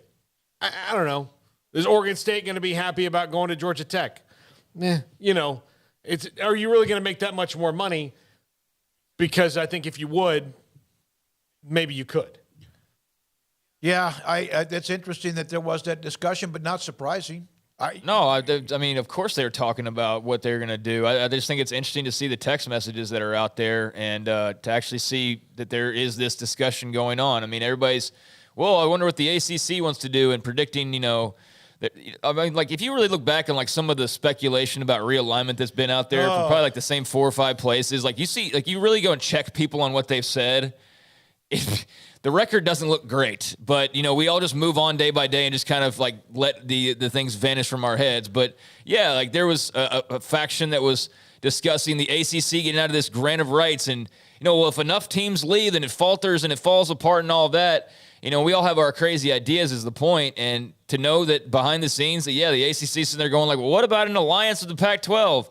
I think that's interesting to see that and to see them speculating basically the same way that fans and realignment heads are, and they're doing it with skins in the game. I mean, they're actually, Bubba Cunningham's trying to figure out if that's really the best for the future of his athletics department. And so we're asking those questions, and people can, ha-ha about realignment or whatever, but here's the freaking AD at North Carolina talking about, potentially this national super conference joining together with Oregon and Washington, if they're still there, and the remaining schools in the pack outside of the LA schools, post USC and UCLA. I think that's really interesting. And, I don't know how many others will get like this as far as uncovering those who have debated on what could happen. But, North Carolina. I want to see the text messages prior to those. Yeah. Did you see the blanket? Well, yeah, that would actually be great. I'd love to get all the Big 12 messages the day Oklahoma and Texas announced that they were going to they didn't announce actually that it was just announced that they were going to the SEC. But yeah, North Carolina has been one of those teams that's been rumored to go to every single conference that's open for business. So an alliance with the Pac, staying in the ACC, going to the Big 10, going to the SEC in a few years. Literally, they've been rumored everywhere but the Big 12. So. They're thinking about it. I don't know how much there's actually to it, but they're thinking about it and talking about it just like everybody else. So I do think that's interesting. All right, 4:22 is the time, so good luck to West Virginia. Virginia Tech tonight. That game, again, at Lane Stadium in Blacksburg, and West Virginia in need of a win. So is Virginia Tech. Yeah, I mean, there's not a lot of mojo Vodtech right now. You know, Brent Pryce, the guy that's trying to kind of, I guess, bring back some of the magic and I guess those memories. Kind of, we were talking about Tennessee, Florida, like, and Enter Sandman and all. Like, I just feel like the '90s college football basically when I start talking about those things and growing up. But yeah, this isn't Frank Beamer's Hokies. It's a different animal. They're good. They're good to what degree I don't know, but not to the degree that West Virginia is not favored going into their place tonight. Go Ears, and I'm interested in talking about this game tomorrow after seeing how it unfolds. Because man, if West Virginia doesn't get a win here, like that, I give them credit. This is a daunting early season schedule. I mean, to have two major rivals that you haven't necessarily been real connected with, but to have Pitt and Virginia Tech in your non-con schedule, I think that's really cool. But yeah, it's probably bad timing for Neil Brown if they don't get a win in a game like tonight. So West Virginia, 6:30, that's ESPN. ESPN2, unbeaten Coastal Carolina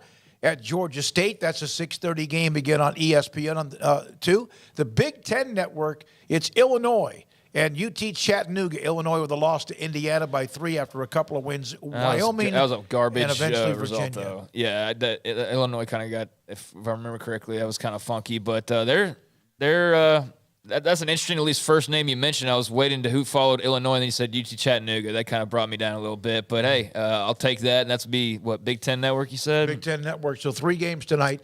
3 tomorrow night, Virginia at Syracuse. The Qs are unbeaten.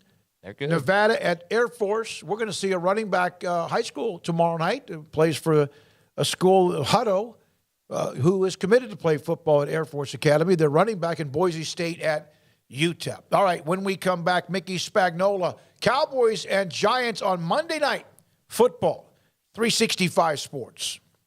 The city of Woodway, and of course, there's always something going on with them, and they've got that concert that's tomorrow night that's free. But the one thing about what they have coming up around the corner, and I really like this, of course, you see a lot of things now today where there's friction between first responders, especially with the police department. It's unfortunate because of some of the things that you see or hear or whatever. They're going to host a national night out October 4th. It's October the 4th from 6 to 8. It's free. National night out. Meet your neighborhood first responders, police, EMS, who it might be, fire department, fire trucks, police cars, SWAT vehicles. Wouldn't you love one day to be able to drive at night in a SWAT vehicle and just kind of watch what they do? Maybe not. It's pretty damn dangerous. October the 4th, DiscoverWoodway.com has more information on that. It will be at the Whitehall Park, Pogue Park, Trinity at Badger Ranch, which is a beautiful community. It's DiscoverWoodway.com. Baylor University is where lights shine bright. So, let there be light. Let there be roommates and teammates, scholarship and championships. Let there be fresh starts and new traditions, fast friendships and lasting impacts. Let there be laughter. Let there be joy. Let there be light. Baylor University, where lights shine bright. TFNB Your Bank for Life is the official local bank of Baylor Athletics. Find out why more Central Texas are making TFNB their bank for life. Sign up for our Edge checking and savings accounts to earn interest or cash back. With 5 convenient locations and an award-winning mobile app, banking has never been easier. TFNB, your bank for life. Member FDIC. Do you or your kids get nervous about going to the dentist? Stonewood Dental, Dr. Steve Childress, he can help. I've spent a career taking care of patients who as children had bad experiences, and now they're adults that hate going to the dentist. If I get a kid at 3 years old and they come every 6 months and it's a happy experience, it's normal for them. Now they have an accident at 6 or 7 or 8 at school. Now they have a broken tooth or a trauma, and they have to come here. They're used to lights, they're used to the water in their mouth, they're used to experience, they already trust us. It's amazing what we can do with that kid without it being a negative thing. But if I see a 6 or 7 or 8 year old that's never been to the dentist, and now they have a trauma or an unfortunate unexpected toothache, it's harder to do that for that kid and it not be somewhat of a negative experience. So bottom line is I try to teach kids and adults and teenagers and everybody the way I'd want my family treated, which is where it's a necessary part of life. You just take care of it. It doesn't have to be that big a deal. Learn more, stonewood-dental.com. The wait is over. Richard Carr GMC has the trucks. 2022 GMC Sierras have hit the lot, and they're waiting for you. Sierra trucks offer best-in-class towing, strong steel beds, multi-pro tailgates, and advanced features that make driving a Sierra second to none. Trucks are waiting for you to test drive now. So call now, log in now, or get here now and drive your next truck today at Richard Carr. Richard Carr, they have the truck for you. Stepping into the boots of a U.S. Army officer can add confidence and leadership skills to your son or daughter's career path. See all the things they can achieve in our boots at GoArmy.com. U.S. Army Waco Recruiting Company, 254-598-8131 or 254-776-1543. Hi, this is Paul Catalina. I recently got engaged to the love of my life, but the most important thing that I had to do before I popped the question was get that perfect ring.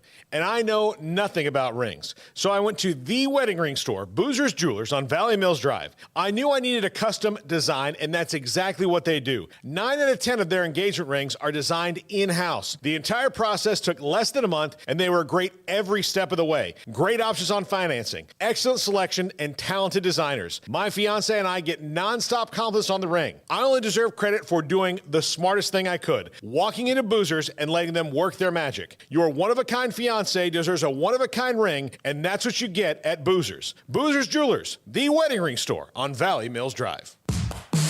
Welcome back to Sikkim 365 Radio. And Prescott on the keeper, walks in, touchdown, Dallas.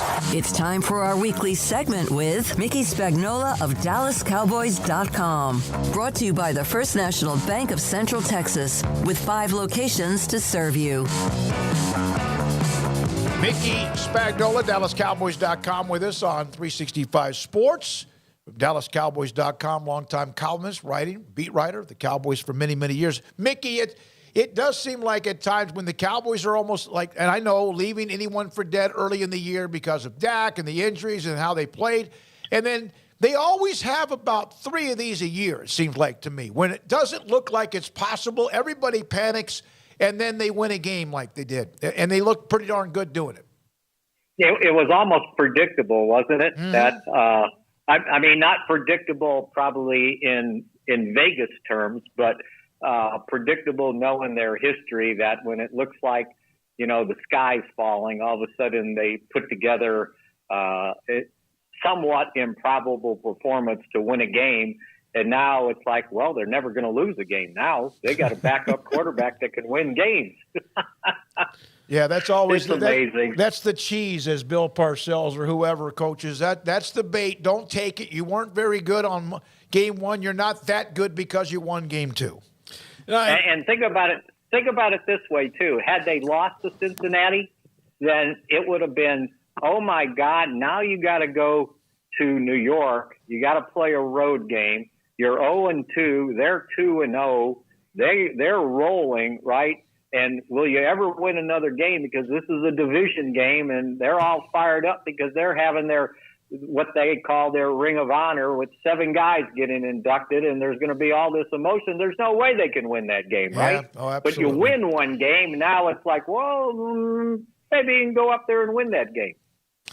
Mickey, do you think we'll see Michael Gallup on Monday night? I think there's a better chance than what I thought maybe at the beginning of the week. Now, I think a lot of it will have to do with how he practices tomorrow when they're in pads again. So that'll be 2 padded practices for him since December. Now, you don't worry about the knee. You just worry about the rest of the body getting used to playing football and getting knocked around. Because if you catch a pass, chances are you're going to get hit, right? More so than not. And that's what you got to worry about. And I always use the example of what Tampa Bay's going through right now with Chris Godwin, who tore his ACL, and his surgery was a month before Michael Gallup's. And they let him play in the first game, and he didn't make it through, pulled a hamstring, missed the second game, and probably is going to miss Sunday's game. So that's what you worry about, that you hurt something else. What you're recovering from is good, because they wouldn't even think about putting you out there. But you got to be able and not from a conditioning standpoint, but football shape, to play football, to get hit, to make, when you're rehabbing guys, you all your exercises you do are premeditated moves. Now all of a sudden you're twisting and turning and stopping and running, and you never know what's going to happen. So that's what they got to judge. But if this training staff says he's good to go, then I would trust them, because with their history, they don't want to put somebody out there and get them to come back to them the next week. Mickey, the defense that I saw against Cincinnati, was that more like what we saw from the defense last year? With the exception of no takeaways, right? Because last year's defense, they forced turnovers. They thrived on takeaways, and then when they didn't get takeaways, they had trouble stopping people. But what I liked about this one was they managed the run much better than giving up. What did they give up? 151 yards to Tampa Bay in the first game, rushing. And that's what the Giants are going to want to do, right? They're going to want to run the ball and just keep handing it to Saquon Barkley. But they did a good job against Cincinnati, and then they did a good job with their pressures. Now, Cincinnati's offensive line was terrible last year, and it doesn't look like it's improved this year. They've given up 13. They're going to get that poor kid. They're going to be carried off the field on a stretcher. 13 sacks already. And if they thought getting La'el Collins was going to solidify that offensive line, well, I think they saw in that game they have another thing coming, because before it was over, not only did they have to give La'el Collins help with a tight end over there, but they also had to motion the running back to that side of the field to make sure he could do some chipping too, because it needed 3 people to deal with Micah Parsons. So, but if they can continue to create pressure like that and then stop the run, this defense could be pretty good. Mickey, part of that, they got 4 new offensive linemen there in Cincy, and sometimes it might just be that's indicative of their scheme and their coaching along the offensive line too, because if you change all of the guys and you're still bad,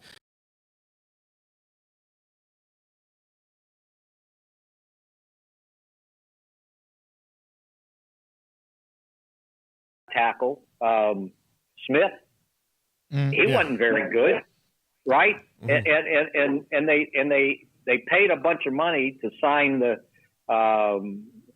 was it the center or the guard from Tampa Bay, Kappa? Yeah. So guard, he's played in the league, but I just can't imagine you're that bad, and I bet La'el Collins wishes he hadn't said what he said before the game. It's like, I like this. This is my offensive line coach. He's really helping us out. Well, he better start helping some more. Mickey, I sometimes know that going to Twitter and reading or even hearing what is said can be dangerous, but I did see a clip, and I'm sure you were right there. Jerry was talking about the quarterback play and what Cooper Rush has brought to the table. And he was joking, right, about the fact he would enjoy a quarterback controversy because that means they're winning with Cooper Rush? Well, absolutely. And let's do some deductive reasoning here. And you guys are reasonable people. First of all, just look at the money. Do you think the money dictates a controversy? No. We're talking one guy's making $40 million a year and one guy's making $1 million a year. Now, what do you think they're going to do? This is not Tony Romo and Dak Prescott, where Romo was going to be out majority of the season, and you had to turn to a young kid, right? Number 2, that's exactly what Jerry meant. He was saying, if I get my backup quarterback to play well enough to win 2 or 3 or 4 games with Dak out, he said he'd walk to New York, right? Yep. He'd pee in his pants. If he got a quarterback to play as at the efficiency level that Dak played last year when he finished with the third highest quarterback rating in the National Football League. Third highest. Now, if I get my backup quarterback to do that, I'm doing backflips. And that's what he's doing. And then everybody wants to sucker in and bite it. And so he gets more publicity for the Cowboys, right? I'm sure it's one of the top stories on NFL.com, on ESPN.com, and going all over Twitter. And everybody's paying attention to the Cowboys. The 1-1 Cowboys, who have scored, 2 touchdowns now? Or I guess 3. They scored 2 in that game, right? 2 touchdowns, period, in 2 games. But they're talking about the Cowboys. There's a reason why this guy's worth $5 billion. He's brilliant. Yeah, that's right down his alley. He's exactly. living it up. Mickey, Jason Peters ramping up at practice and seeing more time. I know they're moving around different positions, and there's been a lot made of that as well. If he does see the field for the Cowboys, do you think it will be at left tackle because left tackle Jason Peters and left guard Tyler Smith give them the best 5 on their offensive line? And you're assuming Jason Peters at 40 years old is Jason Peters who won, 8 Pro Bowls or whatever he's won? I'm not assuming that. I'm just saying that's a huge assumption. Yeah. I'm assuming that if they have to decide to play Jason Peters, that would be the reason. Like the 5, the arrangement of all 5 of those guys would left tackle Jason Peters and left guard Tyler Smith be their best 5. Even though Tyler Smith, the first 2 games, has looked really good at left tackle. I don't think they want to move him off of left tackle. I think they want him to stay there. Peters initially would be the backup swing tackle because right now the backup swing tackle are 2 guys that didn't play any football last year in the NFL, by the way. So that would be my initial guess. And then after that, he's played guard before. They can put him in at guard until, McGovern gets back, or if he can play it better than McGovern. Because they're playing with Forniak, who started his first game in the NFL this past Sunday. And he only played 23 snaps of offense last year. So if I can put that big old guy at guard, which has got to be an easier job than going out to tackle, right? And as big and wide as he is, he'll take up space just alone without taking a step. Now, I don't know what they're thinking, but to me, playing guard would give them their best 5 probably out there, and you leave Tyler Smith where he is. He's so mobile. Did you guys see it was Pollard's 17-yard run, not the pitch, the run to the right, and they pulled Tyler Smith and Forniak, and those guys went out there, came around, and destroyed whoever Cincinnati player was in their way. And so, when you got athleticism like that and some strength, I just think you got to leave the kid there. Your idea was when you used the first-round pick on him, you thought he was good enough to be your future. And as I've said many times, well, the future arrived a lot sooner than you thought. So what does that mean for Tyron Smith down the line? Well, when he gets back, he's probably back in there for sure. But we're talking December, right? Yeah. Who knows? If you're rolling, do you switch? I don't know. But I've been – now, look, Tyler Smith hasn't been perfect by no means. He's had a couple problems. But for the majority of it, he's pretty strong, especially when he gets on somebody and when he knows where he's supposed to go, right? Because sometimes he's like, I think I went the wrong direction, right? But for the most part, he's been good. So I think you gotta play it. You just play it out, and don't worry about what happens in December. Worry about these next 3 months to see if you can get through, and December means something. But yeah, I just think Jason Peters right now is a luxury, and I don't think that they signed him as a huge need. Now I could be wrong, but to me, I'd stick him at guard. They may have a different opinion. Look, after the first game, as much as Terrence Steele struggled, I was thinking, well, okay, he can go play right tackle if Steele doesn't play better. And then this last game, Steele played the way they thought he could play, and the reason why they let La'el Collins go. Mickey, you got about a minute here. The Giants are 2-0. They could be 0-2, but they've won 2 close games. There's a little bit of something going with Coach Dayball, and they like him. What are they doing that at least gives them now a chance to win rather than the fact they were always struggling to win? Well, I think you're right. I think the new coaching staff has created some newfound energy there. They've run the ball well, right? Saquon Barkley's healthy. I mean, check this out. He leads the league in rushing. And I know it's only 2 games, and their passing offense is ranked 31st in yards. So they're existing on him running the ball. Some good fortune in the it was the last game. They scored 19 points. 2 of their field goals came directly off of fumbles by Carolina in their own territory. So if you can keep, producing that, that's fine. We found out how good the takeaways were last year. And then they played well defensively, although those 2 teams are struggling on offense. And I know it's already 2 games. But, hey, any way you can get to 2-0, and they haven't been 2-0 since 2016, you don't frown on it. And with the new coaching staff, I'm sure everybody's jacked up over there that, they've just found it. They've found the answers. Well, we'll see on Monday night. Thank you, Mickey. Appreciate it. Mickey Spagnola, DallasCowboys.com with us Thursdays at, again, around 4:30 each particular week. When we come back, Craig Smoak's Off the Radar. This is 365 Sports. The number 1 cigar of the year is the Padron 1964 Natural Torpedo. That is inside the 48-foot walk-in humidor at Don's Humidor and Coffee Beans in the Town West Shopping Center off of Valley Mills in Waco.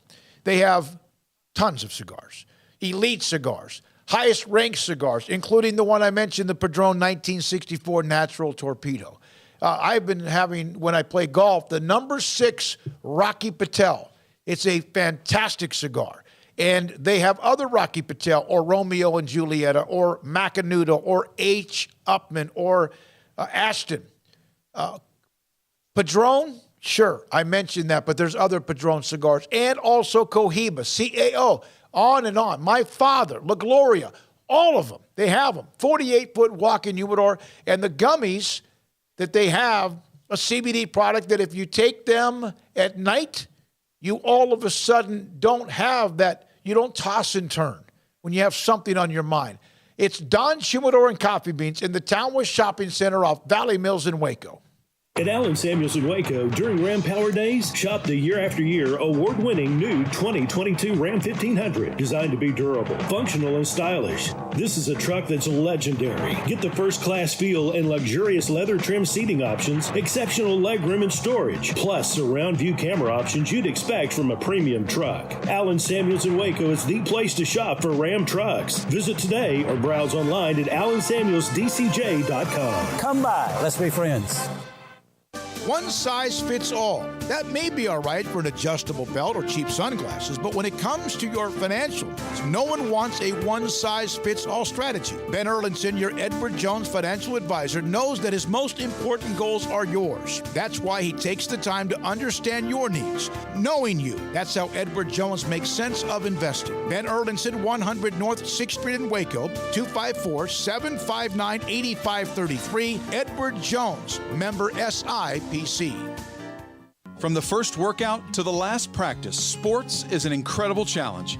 Hi, this is Dan Ingham with the First National Bank of Central Texas, and we're proud to support each athlete, every parent, and our educators. From families, small businesses, to the biggest industry, we're here to help. With remarkable products like First Free Checking, we've got banking ideas that fuel big dreams. The First National Bank of Central Texas. Familiar faces making local decisions. Member FDIC, Equal Housing Lender. At Ideal MRI, we feel blessed to be a part of the Waco community. We're a small family business right here in Central Texas, and our goal is to bring down the cost of health care while maintaining high quality. At times like this, the cost of health care has never been more important, and unfortunately, significant illnesses and injuries still occur. That's why Ideal MRI is open and here to serve you through the difficult time. We offer premium MRIs just like a hospital with state-of-the-art technology and specialists, but you'll pay less. Sometimes thousands of dollars less, whether you're using insurance or not. At Ideal MRI, we accept most insurance and there are no hidden costs, even offering financing if that's needed. Everything included in the price, and you'll not get something as a surprise in the mail later on. If you need an MRI, ask your doctor about Ideal MRI. They'll know. You can schedule an appointment safely from home online in minutes at idealmri.com or give us a call, 833-IDEAL-MRI, idealmri.com. Hey, this is Bryce Petty, former starting quarterback and two-time Big 12 champion, and I know firsthand the importance of being in top shape both on and off the field. So listen up, men. If you're feeling beat down day in and day out and looking for that high-performance edge that separates the men from the boys, then look no further than the Petty Clinic Low T in Waco. Petty Clinic is a comprehensive men's healthcare clinic with an atmosphere catering to men. Board-certified Dr. Kent Petty has a special interest in offering the highest quality medical care to men of all ages. Some of the services offered include screening and treatment for low testosterone or thyroid, infertility, high blood pressure, diabetes. The right coverage at the right price. If you need insurance, talk to the experts at the Niche Group at Lake Air Drive or createacommotion.com. Welcome into 365 Sports. Time for Off the Radar. For those that don't know, on Tuesdays and Thursdays at around 4:45, I get down into some stories that typically we wouldn't touch on or talk about all that much, maybe just gloss over. And so just a little pocket of time in between all the college football and Cowboys talk to just get into a variety of different things, a grab bag, if you will. And there's a lot going on. But first, I guess, let's start off with Eli Manning. Eli Manning has become quite the interesting character when it comes to not only his place in football, but also outside of football. The Manning cast has certainly shown a different side of his personality. We've seen him in skits and things of that nature. And most recently, we saw him in another skit. And it's actually now turned into a full-blown thing. The Mannings have had a lot of success with their Omaha productions. It's now launched into basically having Manning cast for every sport and whatnot. So Payton and Eli have really gotten into a good groove when it comes to the entertainment side of things. And now the skit that you may have seen just in the last few days that came out, Eli visiting Penn State football, and he was playing the character by the name of Chad Powers, a dude trying out for the Penn State football team. Now, you may have felt like when you watched this video of Eli in prosthetic makeup pretending to just be this guy, Chad Powers, trying to make the Penn State football team, you may have seen that as something you felt like you saw before. Red Bull did this with Jared Goff like a year or two ago. I saw that one. Yeah, they did this with Jared Goff, and I don't know if that was the inspiration or if it was just a similar idea, but we've definitely seen something like that. But this was the Eli twist. His character's Chad Powers. It was might have seen it on Eli's Places on Monday, but he did the 40-yard dash. He threw. He did all that kind of stuff. And it was pretty funny. It was a comedic deal. And first of all, did you guys just happen to see that segment? I saw it. The Mannings are very funny. Yes. Look, the number one host in the history on one-off Saturday Night Lives is Peyton Manning. Mm-hmm. And Eli's wasn't that bad, but Peyton's was really good. Already over the last few days since it dropped. And apparently, according to Omaha Productions, they've been flooded by entertainment industry folks who want to work with Manning as Powers. One of the ideas, according to TMZ, was a Ted Lasso type of show where it would be Chad Powers instead of Tad Lasso. So perhaps we have not seen the end of Chad Powers. But Eli Manning getting some Hollywood offers for that skit, and we'll see where it goes from there. But I thought that was pretty cool. You because of how you saw Peyton Manning as the quarterback and the way he dissected people and the way he was, just the Monday Night Football and all. It's been, or was Sunday Night Football, whichever it was, has just Monday Night been Football. Fantastic. It's a Manning cast. Yeah. So they're really taking off, Omaha Productions, and we'll see where this goes from there. Last week, Chargers and Chiefs, they were on 8,000 plus on Fox LA. another 500,000 plus on the NBC affiliate in Kansas City. But if you take that out, then Amazon Prime had about 11.8 million viewers watching that game. So not a bad number by any means.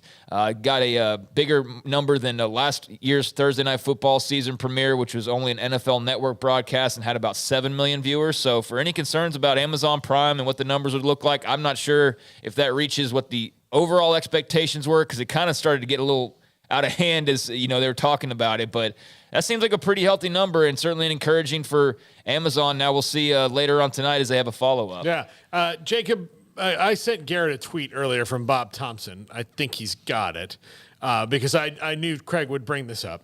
Okay, there you go. Do you have it? Okay. Questions for all the ratings experts out there. Do you think the numbers are helped by the fact, and we talked about this last week, that it's a royal pain to channel surf, a la linear television on a streaming service? Say average viewership length is that typically reported, so maybe that's a better metric, the viewership length, or to know, because, again, you can't – if I turn on the Thursday night game on Amazon right now, if I want to check something else – it's a whole thing. I got to exit out and go to another all the way through. Or I could just be like most people are. It's essentially they've found a way for you to lose the remote with the remote in your hand, where it's like, I'm not going to do all that. Well, that leads me well into the fact that all that sounded very positive, right? But there were some things to the numbers that weren't so positive. So when you start talking about Amazon getting into the game, of the 14 NFL windows this season, I believe this was Sports Media Watch that I saw this, Amazon's Thursday Night Football debut was second to last in household ratings amongst the 25 to 54 bracket, sixth in 18 to 49, fourth in 18 to 34. Amazon had guaranteed advertisers, according to Advertising Age, 12.5 million viewers per game. So they're going to be kind of close to that. They did exceed that with 13 million. But, I think that's going to be interesting because you don't just flip the channel one time and you go to MTV and then to Nickelodeon and then to ESPN, ESPN2. It's like, exit out and go to the app. And then during commercial breaks, what do you do? But 13 million when they're expecting about 12.5 is not a bad deal by any means for at least the start of Amazon's Did you guys broadcast. get something in the mailbox about the game? Did you get something in your mail about how to watch a game on Thursday night? I did. No. From Amazon.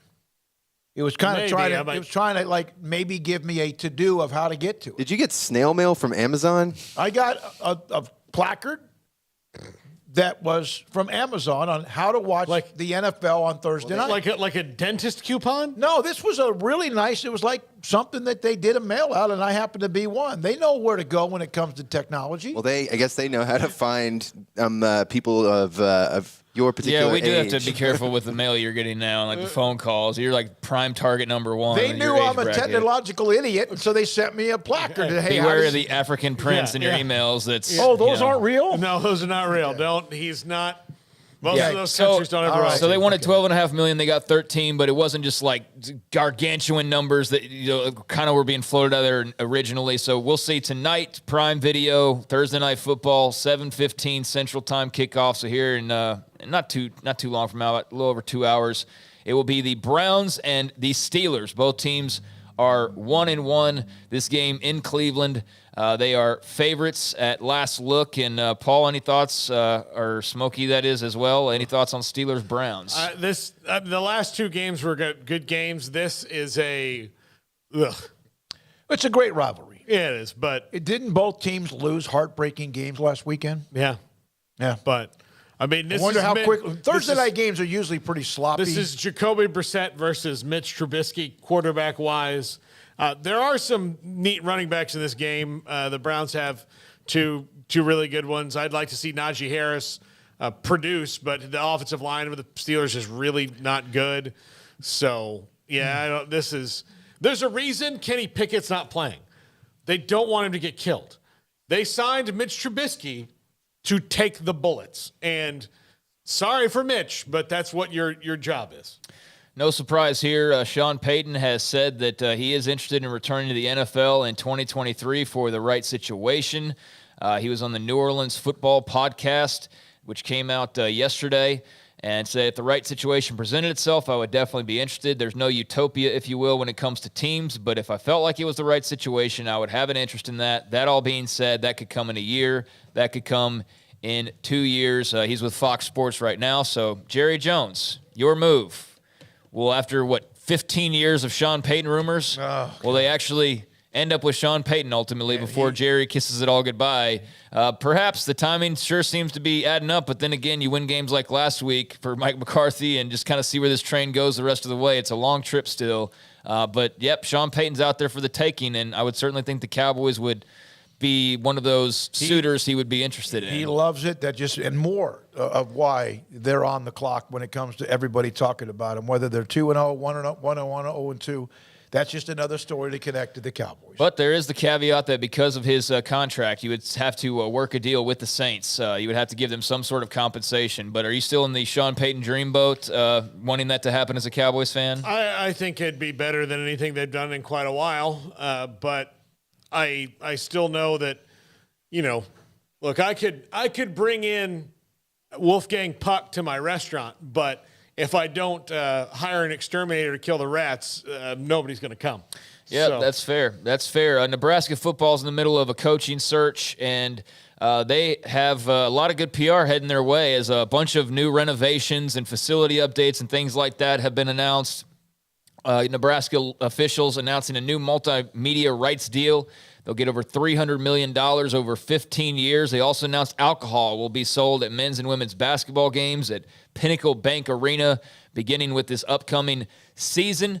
That all is pending Board of Regents approval, but that's not something that gets out there if you don't know that you're already going to get Board of Regents approval. So they will also open a $160 million football facility next season for whoever the new first-year head coach is, and you've got the Big Ten TV rights deal and all the money that will be coming with that coming down the pipeline as well. So they've also talked about Trev Alberts, taking advantage of the momentum and doing a redevelopment of the south end zone, the redevelopment of the south end zone, concession areas, concourses, improvements in their digital infrastructure are all things that are also on the table, according to Trev Alberts. So this is your typical, we're starting over, baby, and we're going to entice the new coach, and everything's going to be brand new again, and this is a new era of Nebraska football. It's got all the makings of that, and so the only thing about this, man, is we are a month into the season. There is another 2-3 months to go before everybody else's season is over with. So to have this early coaching carousel is just kind of strange, but they're already throwing out all of the bait and the appetizers and everything that the next head coach would probably want with updated facilities and all this money flowing. Hey, people of Lincoln, are you upset that the football team has been an abject failure? But guess what? Next year, you'll get your soda pop faster. So, yep. And by the way, they sent out a survey and they asked fans what they wanted to see, and so I guess this was a part of that feedback. That sellout streak of 50 years or whatever is in serious jeopardy. It should be. And stop with the Dave Aranda and Bet Nebraska. I've even seen Nebraska fans who have said some things that. Listen, I'm a Nebraska fan. I would love for them to be successful again. The Dave Aranda talk's not going to happen. They just need to go find. But I get the rumors. I understand it's a compliment to any of the schools and the coaches whose names are brought up. Yeah, it's not amazing, a great job. It's amazing how snooty people get when their coaching job opens up, isn't it? Yeah, it's also how they forget who they are right now and why the coaching job came up. Exactly right. Yeah, I don't know. I got a lot of respect for Huskers fans, and they typically seem to be, I don't know, in my opinion, more the reserve, maybe not reserve, but they're not like a crazy like Utah fan or Tennessee fan or like that off the rails sometimes.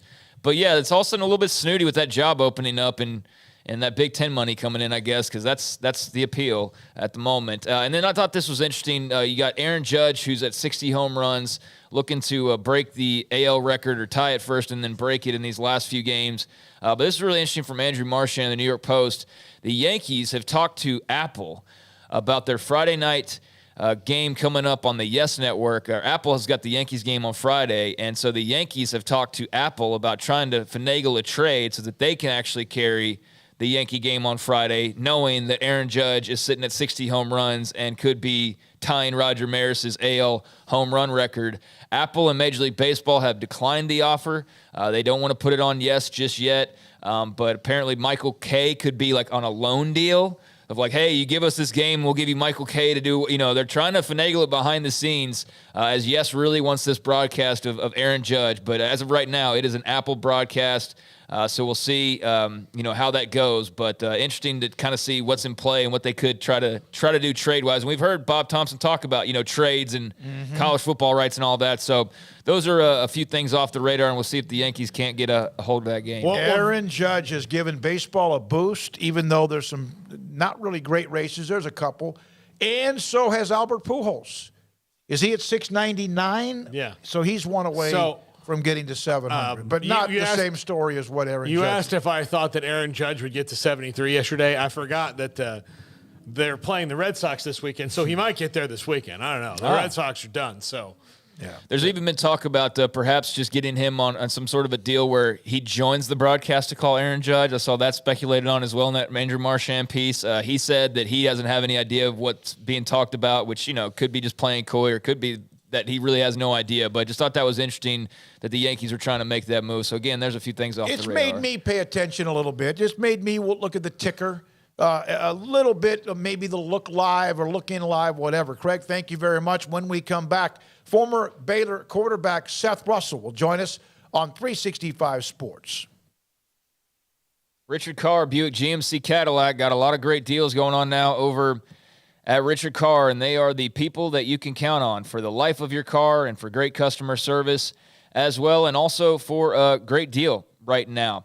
They are sitting there with a lot of trucks arriving on the lot here lately, and it's been kind of hit or miss in terms of getting new cars and trucks onto the lot, but right now they've got GMC Sierras that are ready for your test drive, ready for you to buy, ready for you to get in and learn to love and enjoy driving. The GMC Sierras offer a variety of different options. They've got the best-in-class towing. They got multi-pro tailgate, strong steel bed, advanced collision avoidance, luxurious interior. They've got massive touchscreens. They've got 14 camera views and premium comfort as well. So, again, the GMC Sierras are waiting for you to test drive now. And if an exact truck or SUV is not on the lot, you don't see what you're looking for, get on their inbound vehicle list, cut in line, and you will be first come, first serve for the trucks that are in production but not quite in stock at the dealership just yet. Or let the dealership help you design the exact truck or SUV you want, and Richard Carr will have GMC prioritize it for you. They've got new trucks on the lot, dozens of quality pre-owned vehicles in stock as well. All of them have undergone a 172-point inspection, and with dozens of lending options, Richard Carr says yes to loans when others say no. For 23 years in Central Texas, Richard Carr has built a reputation as the people you can count on for your automotive needs. Run by proud Wacoans, proud Baylor Bears. Log on to richardcarr.com today. Call them now. Go see them now off Highway 6 at the Imperial exit.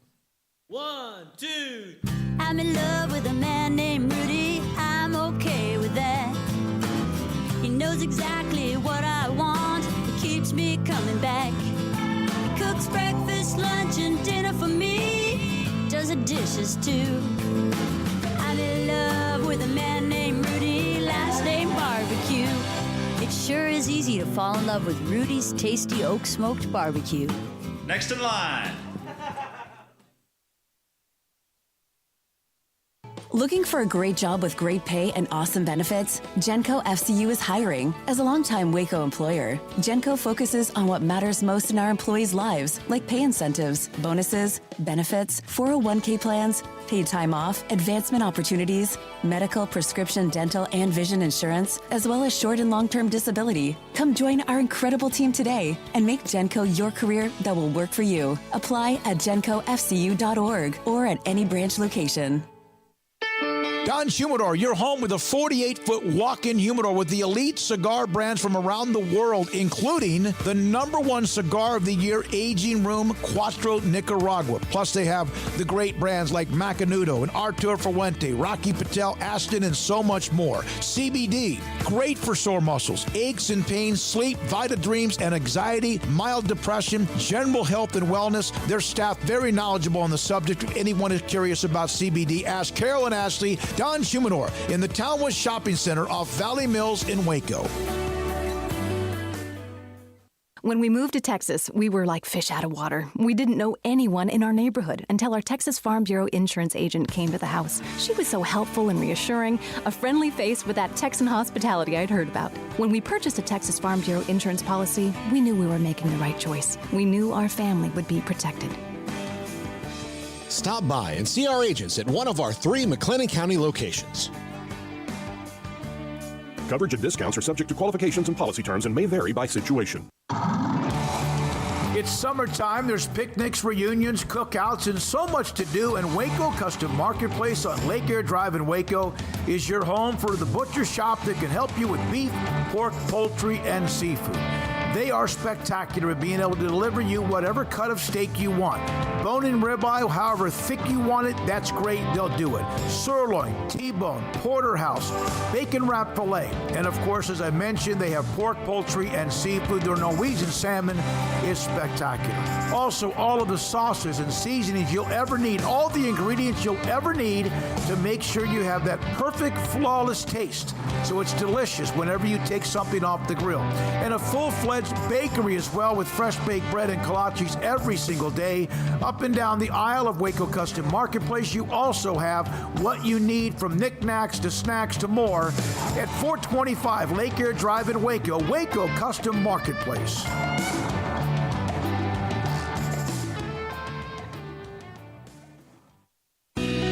Let Camille Johnson Realtors guide you seamlessly through the process of buying your dream home or selling your current one. Commercial, farm and ranch, or residential, Camille Johnson Realtors can smoothly and successfully lead you through any transaction. With a team of 28 experienced agents who are excited about serving you, Camille Johnson Realtors services the entire greater Waco area. If you're in the market to buy or sell, contact Camille Johnson Realtors, 104 Midway Center in Woodway, or find them online at www.camillejohnson.com. Camille Johnson Realtors, elegant, charming, warm. Welcome home.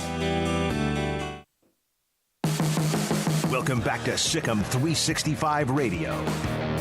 Johnson and Dabney in the game. Reese right up the gut, and it's a touchdown for Baylor. The 5 o'clock hour is brought to you by Edward Jones and financial advisor Cam Heathcott. Edward Jones, making sense of investing. Now, here's David Smoak, Paul Catalina, and Craig Smoak. He was gifted and really, really good. Seth Russell, former Baylor quarterback, joins us now on 365 Sports, the week of Iowa State, Saturday morning in Ames, Iowa, with just after 11 o'clock kick. Seth, thank you very much for your time. It's great to hear you again. Always great to have you on the show. Craig and Paul here as well. What are your thoughts about what you've seen with the Baylor passing game? Is it the wide receivers are young? Is it Chapin's a little bit maybe spooked from Brigham Young? Your thoughts? Well, hey, guys, appreciate y'all having me on today. To be bluntly honest, I think it's a little bit of everything. I think obviously the receiving core is pretty young. I think our best receiver is a tight end right now, which is still great. I mean, Ben Sims is an amazing athlete and a great target for Chapin. I just haven't seen anybody besides, Baldwin with being a speed guy, right? Really anybody else really step up to the occasion. And, having a young quarterback, young receiving core, maybe not on the same page, whatever that is, it's in my eyes, I know Chapin's probably pretty frustrated because I know the type of gunslinger that he wants to be, and he wants to throw the ball down the field. But, whether that, guys aren't getting in and out of their breaks the way they need to be, or running the routes too long, or Chapin getting pushed off, or seeing ghosts, as they say, with different fronts that the defense is showing. I just think it's a little bit of inexperience is causing a huge factor in a passing game. Seth, how do you accelerate the development of those guys? Gosh, that's a great question. Obviously you can't do anything now, right? We're in the season. It's more going to be a mentality for those guys, right? You can't force them to accelerate their development. I mean, that's something that they should have done and been doing in the off season. And now all the off season work is what transpires into this season, right? And so I think it's going to be whether it's consolidating the playbook a little bit, or even opening it up. right? Just for those guys, if it's more short passes, I know we try to take a couple deep shots and miss several of them. I think that's just guys are not comfortable running those routes. And you can see it in Chapin's ball and just kind of how he's kind of hesitating, as well as those receivers. Say that the corners are running the routes before the receivers can even get there. And so it's, whether it's telegraphing the routes or whatever it is, it's I don't know what they could possibly do right now to accelerate that progression. Seth, how difficult is it to bounce back from a tough road loss in a tough environment? And that BYU game was just weird. The kickoff time, how late it ended, the fans were crazy. How much time does that take as a player to kind of get over that? And what does that take out of you? Yeah, I mean, as a player, you should have been ready for that, right? You knew it was going to be a hostile environment. You know it was going to be a late kickoff. You know probably travel was going to suck, right? The food was probably going to suck. The beds are probably going to be hard. The bus is probably going to end up, showing up late to the stadium. You just have to expect those things, right? And on away games, you have to expect everything is going to not go your way. And I give credit to those guys. I mean, they fought their tail off. I mean, double overtime in Provo against a really good football team. I mean, that's just, that's the president speaks, words for how well they were at least mentally prepared. Maybe they didn't execute the way they wanted to. But to bounce back from that, I mean, it was a short week, right? With having a long game. I think they did a great job against Texas State. Obviously, it was kind of lackluster, in my opinion. At least on the offensive side, we were just better athletes than the Texas State players. But this week is going to be an immense challenge, completely different mentality. Iowa State is an amazing football team, amazingly coached by Coach Campbell up there. It's going to be a knockdown drag, and you better believe they're going to try to answer for last year. I seem to think that Dave Aranda kind of suggested this, and then when I had a chance to visit with him a week ago Monday, after the Brigham Young game, that he may have, and maybe even Eric Mateos, weren't sure that the offensive line had that grit, that edge that made them so nearly famous last year. Have you seen that yourself? I have, absolutely. I don't want to speak for those guys, but whenever you start getting highly touted, hey, number one, number two offensive line in the country, sometimes you can eat the cheese. And I'm not saying that they have done that, but they got to go back to, hey, who are we? How did we get here? What type of player, what type of team, what type of offensive line do we want to be? Hey, this pretty boy stuff, whatever it is, I don't know. I just think they have to reset, go back to the basics, do their job. Communication is going to be key, and just get dirty. I mean, I want to see that RVO, reliable, violent offense. I haven't seen the violent part of it yet. But that's what we saw last year, right? They were trying to set a precedent up front, and that's what they did. And they haven't done that yet this year. Do you think we'll see more of Squirrel Williams as we get into conference season, or do you think they still have to keep him wrapped up a little bit? Well, I mean, it's all hands on deck now.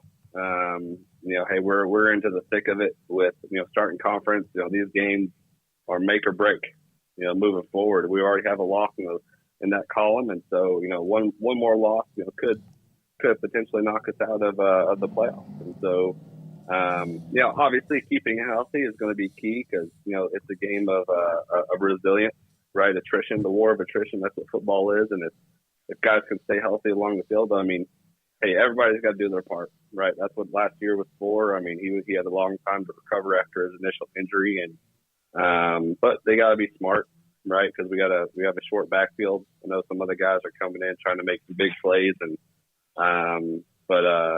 whether it's shaping, being able to get in the run game a little bit more, not taking unnecessary hits, or Squirrel, hey, doing what he needs to do just to move the ball down the field and get the ball in the end zone, I think is going to be really key, at least, starting this weekend, moving forward through conference.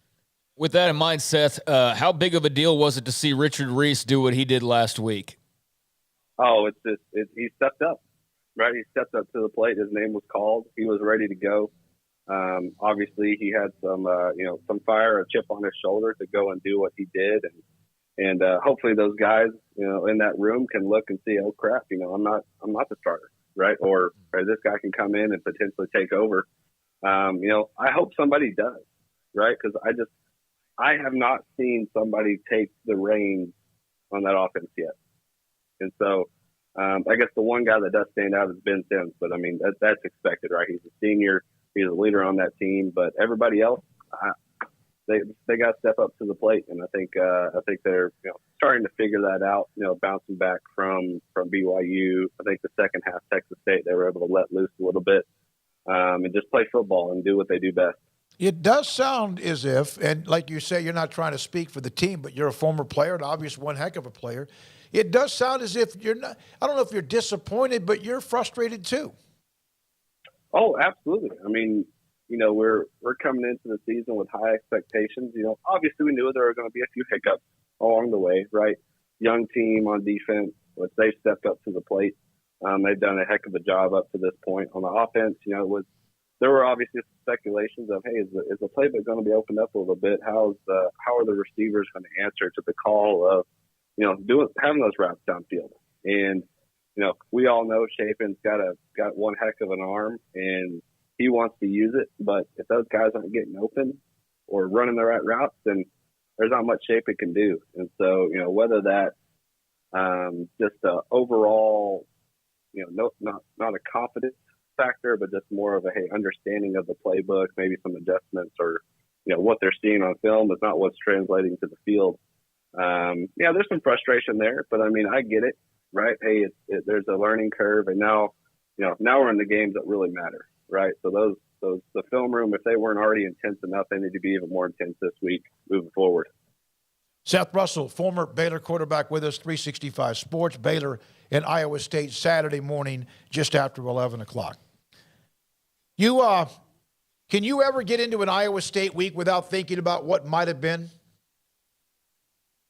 It's you can always say what if, right? I mean, that's just kind of the name of the game, especially with life. But there's more people that come up to me that say, "Man, if you hadn't gotten hurt, we would have went all the way." It's like, oh yeah, probably. But I'm blessed to have been able to walk off the field that day, and just to be able to do the things that I do and that I enjoy today, be able to sit here with you guys, right, and talk football and be able to see it and watch it and not feel like there was any regret. I mean, literally, I left everything on the field. Everything that I could, and I know the guys that I played with, they felt that same way. And there's a little bit of a bittersweet going into Iowa State week, but the further I get away from that game, the less I think about it, which I think is pretty cool, because hey, there's other things to be not worried about, but to be thankful for, and I'm blessed to be able to be where I'm at today. What do you think? What are your thoughts about Dave Aranda? That dude's a stud. Obviously it's pretty funny watching him when they show him on the on TV or on the jumbotron. He's just stone cold killer. I know he's going to get those coaches right. He may not show the emotions, in public, but I know he's got that intensity, in the coaches meetings and the players meetings, and so, he did what he did last year, right, with a great football team, and I don't expect anything less from him. Seth, thank you very much. We appreciate it. Always great, and really appreciate the truth serum you brought today, as you always do. That's Seth Russell, former Baylor quarterback, is an analyst as well for Baylor football, and we appreciate his time. This is 365 Sports. I think he pretty much agrees with a lot of things we've either read, written, said ourselves, that there's something missing right now, and it would surely things would look a lot different if they could just go out and play pretty well. And if they do, Iowa State will probably try to make sure they don't. And that game will be, to me, again, it's a game between whether you're a bowl team, but whether you're a 7 and 8 win bowl team, rather than a team that has a chance in late November to play in that stadium up in Arlington. Yeah, this is an important swing game for Baylor. I think just winning on the road is a huge thing in a hostile environment, because they've got a few more to go to after this one. They've already been to one. This will be their second one. They got 4 more after this. They're all really tough. So get this one out of the way and start believing you can win on the road and not letting it phase you. And then I think that's going to be a big step. Yeah, I'm with him. I think it's pretty obvious if you just watch the games. This offense is not operating on, full capacity, and much less being a guy like him who can sit there and for some people maybe like reading Mandarin Chinese, and you just kind of get the endpoints of the results of plays or drives or whatever. But for him, like being able to watch a game in motion and kind of know all the ins and outs of what's going on, and he's got great insight. And could break it down on a different type of level. But I think it's pretty obvious to everybody watching what the main issues are. I mean, they have no flow on offense. They don't have any receiving threats outside of Ben Sims, quite frankly, that are, reliable over and over again. I mean, no receiver. I mean, I've seen people going crazy over Seth Jones making 2 catches. And like there's this hang up on his catch last week that was a ridiculous call by the officials. That was just a stupid call, and it kind of let Texas State hang around longer.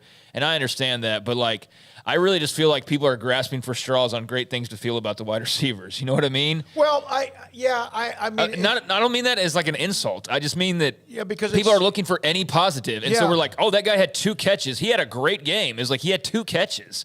How great was that really? But because there's nothing else, quite frankly, more than that, it's like, that's great. That's a positive sign that this guy had 2 catches. Maybe he's going to catch fire and emerge as a receiver, but like, again, it's very little sample size. And that's all we really have from pretty much the whole group. I wonder, and you may have asked me this, and it may have been a text, and I get a chance to sit down with Coach Aranda on Monday. Did they go through the transfer portal? I asked you to ask that. I don't know. And that's something that I might ask. And a lot of it might depend on what we see on Saturday. Well, and look, maybe they tried because there's several schools around the country that got like 4 receivers from the transfer portal. One of them 90 miles down the road, they got 3. So the guys you wanted maybe weren't there, but. Well, one of them. But they went in. That team has Xavier freaking Worthy, and they still went to the portal and got Isaiah Nayor and Ajayi Hall and whoever else you're referring to. And the tight end who's not playing. Jaleel Billingsley from Alabama. Yeah. And so, they went and got that, and Baylor went and got really nothing. I mean, and even the year before, they got Drew Estrada from the Ivy League, and he was a great complimentary piece, even though he was hurt a lot early on. But he went around to eventually make some big catches along the way, but I'd just be curious to know if they were just fully confident and they didn't feel like they needed anybody, or did they actually look around and they just felt like there wasn't anybody that's a fit. That's entirely possible, but I would love to know that, because the way it stands right now, you really feel like if there was somebody out there in the transfer portal, they probably should have gone and grabbed him. And I don't also, though, want to make it all about the receivers. Like the O-line's clearly been culpable in this. Shapen's been culpable in this. Look, they lost some good blocking from their running backs with the guys who left, or especially with, I guess Ebner would get in there and throw his head around a little bit, and Abram, just having the experience back there in that backfield is a loss in so many ways. So I think we need to be careful of getting too over our skis on how good or bad they are.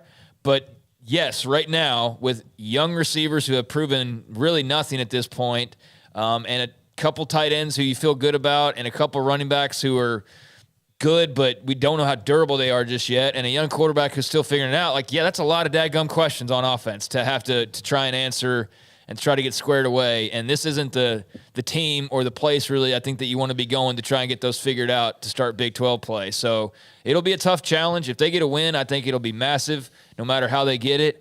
But there's a lot of questions for good reason, I think, about just the flow and the style of offense that we've seen so far. They have Micah Gifford, who's a part of the class of 2023. He's a freshman. He's playing high school football right now. We'll see him, I think, later in the year, actually, when Midway plays Weiss. I believe he's at Weiss. Armani Winfield is a young man that came in, a freshman. We have not really seen much. The Hal Presley deep throw last week against Texas State, yes, it was Texas State. That would have been critical. Would have been really nice, a nice boost just to see it. And again, it's early. These are young receivers. They're doing what they can. And a lot of times it could be more than just the receivers not getting open or not getting separation. It could be, as even Seth said, the offensive line. It could be this or that. We'll find out, because they will be absolutely tested on the road in Ames. This is 365 Sports. Pickup Outfitters, where you can find things to put on your car, truck, or SUV. In fact, your pickup truck with bed covers, bed liners, spray in or lay in. And there are different types of bed covers for your pickup truck if you, in fact, did not get that when you bought the pickup truck in the first place. There are retractable. There's all sorts of ways. You know, some of the guys I play golf with have these really nice pickup trucks, and they have bed covers, and they lock everything in so it also can keep things safe or maybe keep people from even seeing what's inside your pickup bed in the first place. And then if you want grill guards and bumpers, that's available as well, step bumps as well. That's what they have, Jay Arrett, bed covers and more. Pickup Outfitters, createacommotion.com at 220 Lake Air Drive in Waco. In our logo and advertising, we say we are people that you can count on. What does that mean? It starts with providing a quality vehicle and quality service at a fair price. But it also means we do what we say we will do, and we treat people fairly with respect. It starts by hiring great people, good local folks who work hard with a caring attitude. Our employees are the real reason we are people that you can count on. Put us to the test and see for yourself that at Richard Carr Motors, we are people you can count on. It takes time to reach goals. It's a truth that applies to more than sports. It goes for your financial goals as well. You work hard for your money, and you deserve an investment strategy that lines up with your game plan. And Tom Albers, your Edward Jones financial advisor, can help. If your financial investments aren't putting forth the effort you desire, stop by today for a financial review. Tom Albers, 4301 Lakeshore Drive, 254-776-7605. Edward Jones, member SIPC.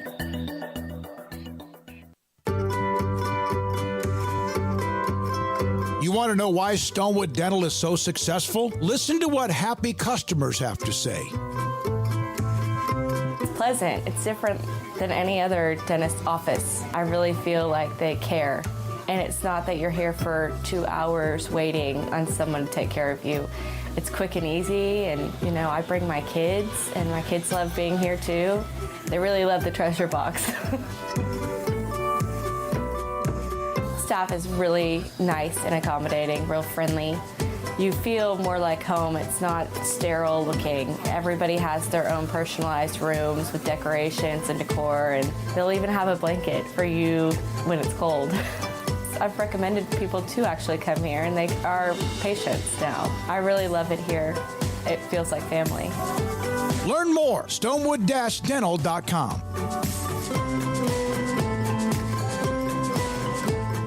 TFNB Your Bank for Life is the official local bank of Baylor Athletics. Find out why more Central Texas are making TFNB their bank for life. Sign up for our Edge checking and savings accounts to earn interest or cash back. With 5 convenient locations and an award-winning mobile app, banking has never been easier. TFNB Your Bank for Life. Member FDIC. Baylor Scott and White, Southwest Sports Medicine and Orthopedics, the team physicians for Baylor Athletics, diagnosing and treating all sports-related injuries, including concussions. These specialists also provide orthopedic services for athletes and non-athletes alike, whether it's knee or shoulder pain, hand or wrist injuries, orthopedic spine care, and even an arthritis and total joint clinic. Trust the doctors Baylor Athletics trusts. Baylor Scott and White, Southwest Sports Medicine and Orthopedics wants to get you back in the game. Stepping into a new pair of boots is great, but stepping into the boots of a U.S. Army officer can also add confidence and leadership skills to your son or daughter's career path. There are more than 150 occupational specialties to help them find the best fit for their future. See all the things your son or daughter can achieve in our boots at GoArmy.com. U.S. Army Waco Recruiting Company, 254-598-8131 or 254-776-1543. Hi, this is Paul Catalina. I recently got engaged to the love of my life, but the most important thing that I had to do before I popped the question was get that perfect ring. And I know nothing about rings. So I went to the wedding ring store, Boozer's Jewelers on Valley Mills Drive. I knew I needed a custom design, and that's exactly what they do. 9 out of 10 of their engagement rings are designed in-house. The entire process took less than a month, and they were great every step of the way. Great options on financing, excellent selection, and talented designers. My fiance and I get nonstop compliments on the ring. I only deserve credit for doing the smartest thing I could, walking into Boozer's and letting them work their magic. Your one-of-a-kind fiance deserves a one-of-a-kind ring, and that's what you get at Boozer's. Boozer's Jewelers, the wedding ring store on Valley Mills Drive. Welcome back to Sikkim 365 Radio. It's time for fantasy guru Jennifer Smoak, brought to you by Riverbend Liquor and Wine, a hidden gem on Lakeshore Drive. Earlier today, somebody asked, hey, when is Jennifer coming on to talk fantasy football? Every Thursday around 5:30, unless she's getting a phone call from her boss. And we have pretty much blocked his number. Jennifer Smoak, Fantasy Football League guru, joins us on 365 Sports. And I got to tell everybody this. It's been hard. You've had a couple of losses. You've scored a ton of points, but you've had a couple of things go wrong. How are you holding up to this emotionally? Well, first, I need to know if y'all were just trying to defeat me even more by playing a engagement ring commercial right before my segment, but that's fine. No big deal. Hey, just hit me when I'm down. Look, you let Daniel know we got a guy when he's ready. We do. Oh, I heard it loud and clear right before I went on. Thanks. No, I'm just kidding, but. Yeah, it was another, heartbreaking loss against Meredith. But again, it was both of us had a high scoring week last week, and it just came down to the nitty gritty. I mean, she had some of her top players that just didn't perform last week, and I thought I really had a chance. And then she had players she had Amon St. Brown, who she had on her bench last week, go off. So, I had, the same thing kind of happened. Some of my players were quiet that I feel like I've been relying on to try to make some, big games. And then I had other players that went off, but unfortunately, just the matchup, I just got canceled out. Well, Paul, she's got a Derrick Henry issue. Yeah, I have the same one. Oh, God. I have the same one. Listen, they're far behind. Okay, go ahead, Jen. Remember last week I said I was starting I'm just going to say it, a shit list. Okay. And this week, the people that are on that, or the main people that are on that, is the entire Titans team and coaching staff. They're terrible. And I do not understand how an NFL team does not have one star player on the offense besides their running back, because that is what is killing Derrick's running game. I am still not I feel like I always get down about my first round draft pick, and I am very frustrated right now because I'm starting to doubt him and picking him when I did. But I also am not, because I feel like he has not gotten a chance to shine because they're constantly playing from behind. They have nobody to throw the ball to. They lost Taylor Lewan at the beginning of the game, which totally hurts Henry, totally hurts the throwing game. It doesn't give Tannehill enough time. And so it's just, and of course you can't really judge Henry when you're going up against the dominant Bills defense. So I'm still not giving up on him. He's only averaging about 3.1 yards per carry, but they just don't have anyone on offense that can get them down the field or can even get them points. And so it's super frustrating. By the way, Ramiro wants to remind you it's called a poop list. Sorry. I know, it just sounds stupid when you say it like that. Yeah, it does. It doesn't have the same impact. Yeah, but anyways, that's who has made it on the list this week. Is just the entire Titans team, and I just don't even know how they're going to get any better. I mean, it's just like, where is their offense? I understand that they got rid of AJ Brown, but they didn't have what for what? I just don't understand. So that's what's killing Derrick Henry. And until they can get that figured out, I mean, I'm afraid that's how it's going to be every week until they can get him, a way to get down the field. It's embarrassing. Don Berta, by the way, giving you hope. He says, hey, they have Burks and Bobby Treese. Bobby Treese, Robert Woods. Okay. Yeah, but I guess they were last week because they didn't do anything. So it's like, yeah, I mean, they have some people, but they're disappointing this year so far. They're hard to watch for sure. How much does AJ Brown being in Philadelphia hurt Derrick Henry? Tons. Yeah. Tons. A lot. Yeah. He's playing great. They don't have a star. Yeah. And that's the thing is, I love AJ. I mean, I have AJ Brown on my team, and he's been great for me. He didn't have as dominant of a week this last week. He still had 5 receptions for 69 yards, but this is another game where the Eagles were up the entire time. And when you have a quarterback, when you're up, that can run all over the field, it's like, why do you need to throw it every single time? So, yeah, it's my matchups. What's happening is these games are going the way that I don't need them to go in order for my specific player to perform. So that's kind of beating me up too. It's like James Conner, the Cardinals. That's another team that was on my list. They are playing for they look terrible. First of all, not last week, but the first half of the last week they looked terrible. The week before they looked terrible. But James goes out in this mysterious incident where he goes out in the first play of the third quarter, and all of a sudden the Cardinals just make a run for it and completely come back to win the game. But yet he sure didn't seem to be looking like he was in too much pain when I witnessed him moving around with excitement after Byron Murphy ran a touchdown back to win it in overtime. And now they're saying it's like some sprained ankle. But I will say he takes a beating. I mean, when he does get the ball, he is taking a beating out there. And I knew it. It was only a matter of time before something was going to happen to him. And now I have to make a decision if I'm going to play him again, take a risk to play him if he does end up healthy for this game. But I still wonder if they'll limit him. And clearly they proved last week that they technically don't even need him to come back from behind. So that's frustrating too. I've got to decide between him and James. I got to decide between James and Antonio this week. Antonio Gibson. Gibson of the Washington Commanders. Okay. I think I know. You're probably fine leaving Gibson in if he's healthy and James Conner is not. I like the matchup this week that you have. Aaron Rodgers is oh boy. Strawberry Shortcake's quarterback, and that's all well and good, but he doesn't have anybody to throw to right now. Randall Cobb not at practice. Christian Watson not at practice today. Alan Lazard's on a bike, so they've got problems in their receiving core.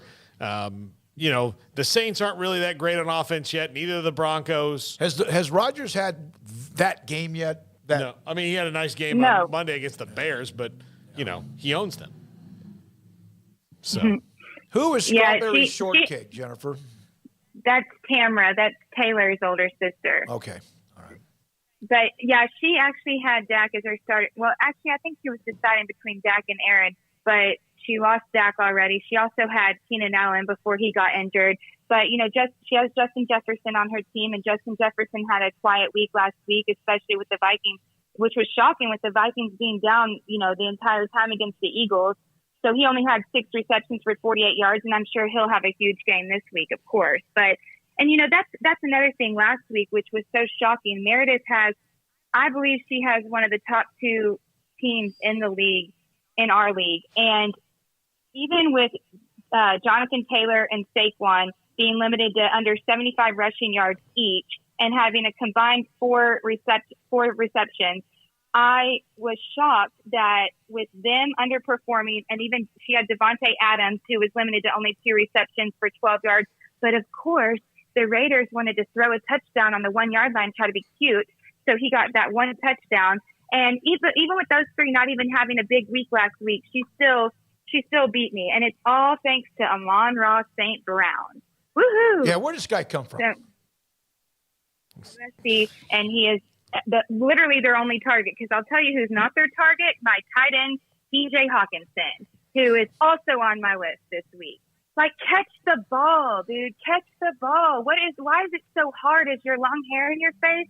Like, I'm so annoyed with my tight end position. And that's another thing, Paul, we need to figure this out, okay? Because here's 2 guys that I'm looking at, because there's literally no one, because last week you told me to drop, my other tight end, which I get it. But of course, Dawson Knox, had a pretty decent game last week. But the only people out there that are available, unless I do a trade, which doesn't exist in my league, because none of the girls have ever done one. But there's 2 guys, Gerald Everett, the tight end for the Chargers. He's currently the number 4 tight end in fantasy, and he got 10 targets last week against the Chiefs. And then Tyler Conklin, who's the tight end for the Jets. He's tied for 4th in targets among all the tight ends, and I don't think Joe Flacco has played horrible so far this year. But I just don't know if one of those 2 is going to be a better option for me, because I'm bored with Hawkinson so far. Well, tight ends are always a kind of a ridiculous proposition. Jacob, jump in here. Jacob's also a fantasy expert.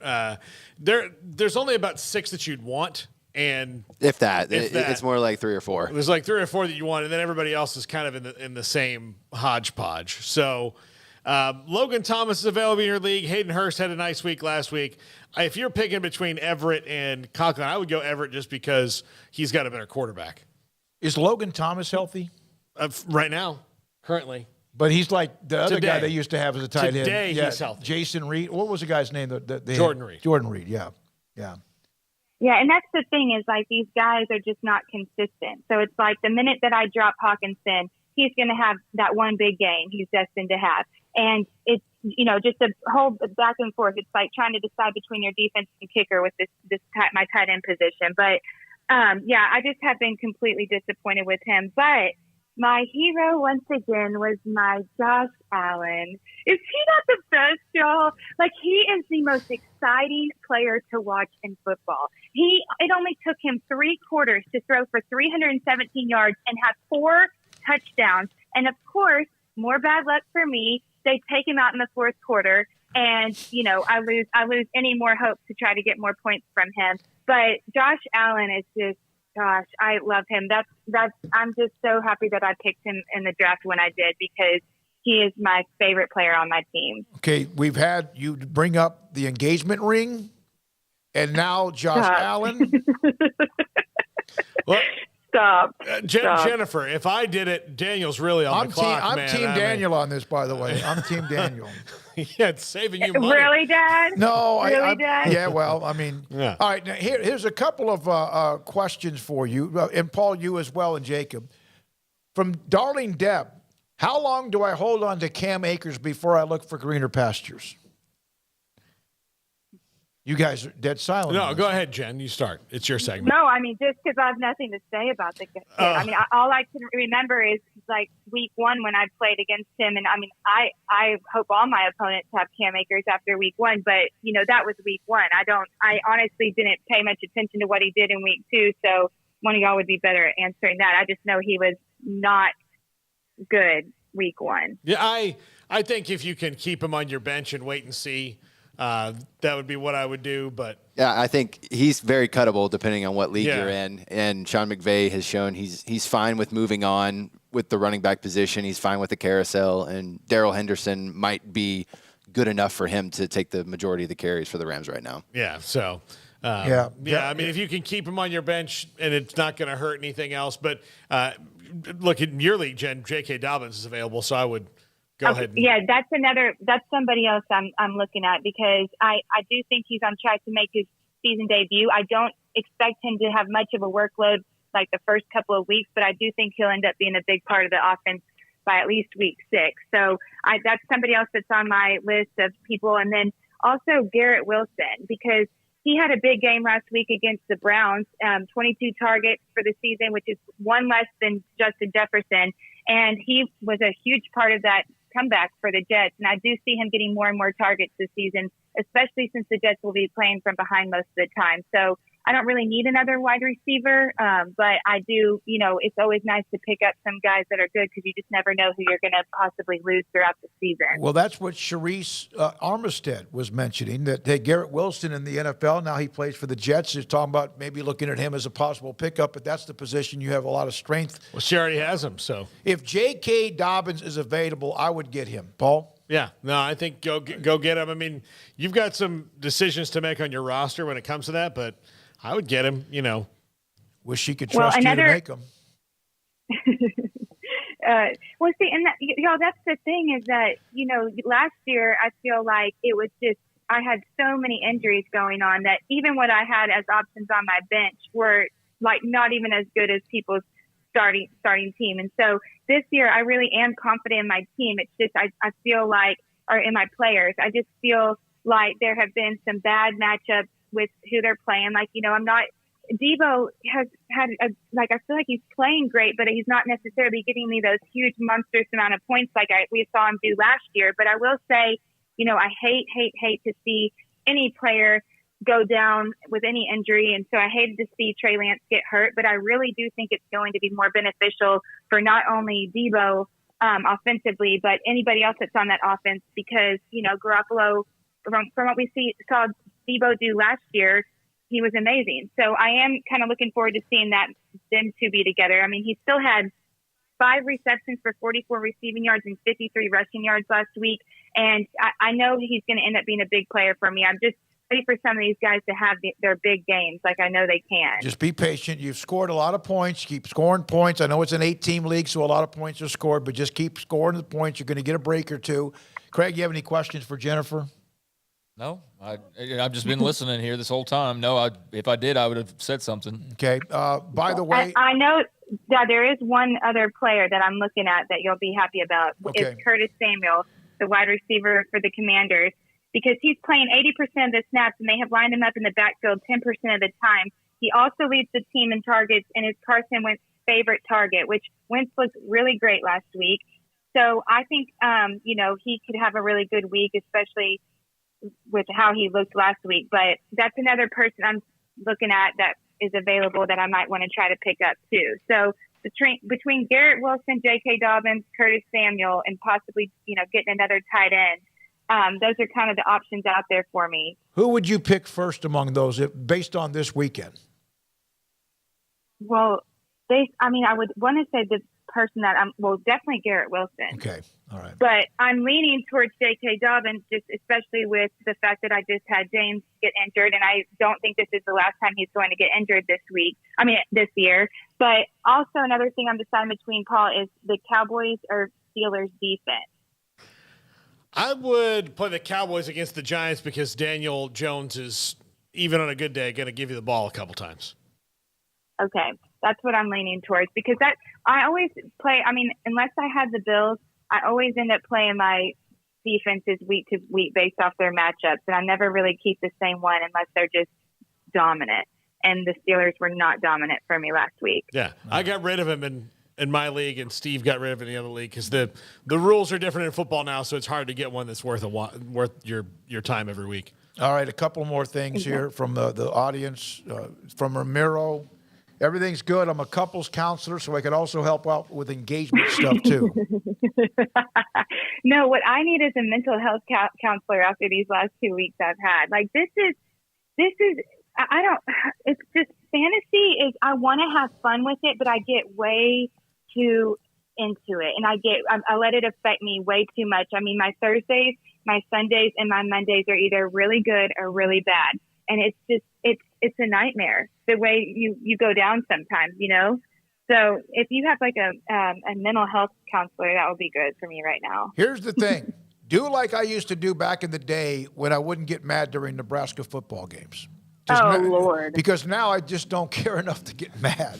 We used to have to send you to the backyard with the TV out there. I know. Too much. And also, when was the last time I ever washed your mouth out with soap? Oh, gosh. I cannot even remember.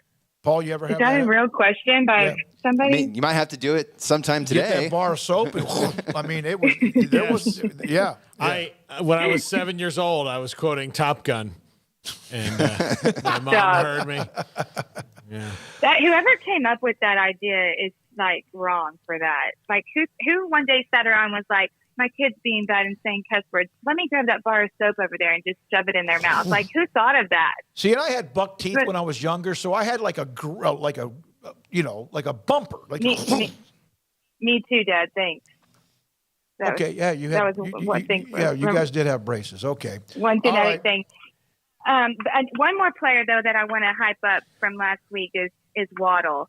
I am so excited about him because, you draft these players and you have the people, the big names like the Derrick Henry, the A.J. Brown, the Deebo Samuel. But what's funny this year so far are the people that I wasn't, thinking were going to be big timers for me. And Waddle has just been so exciting, especially last week. He had 11 receptions for 171 yards, 2 touchdowns.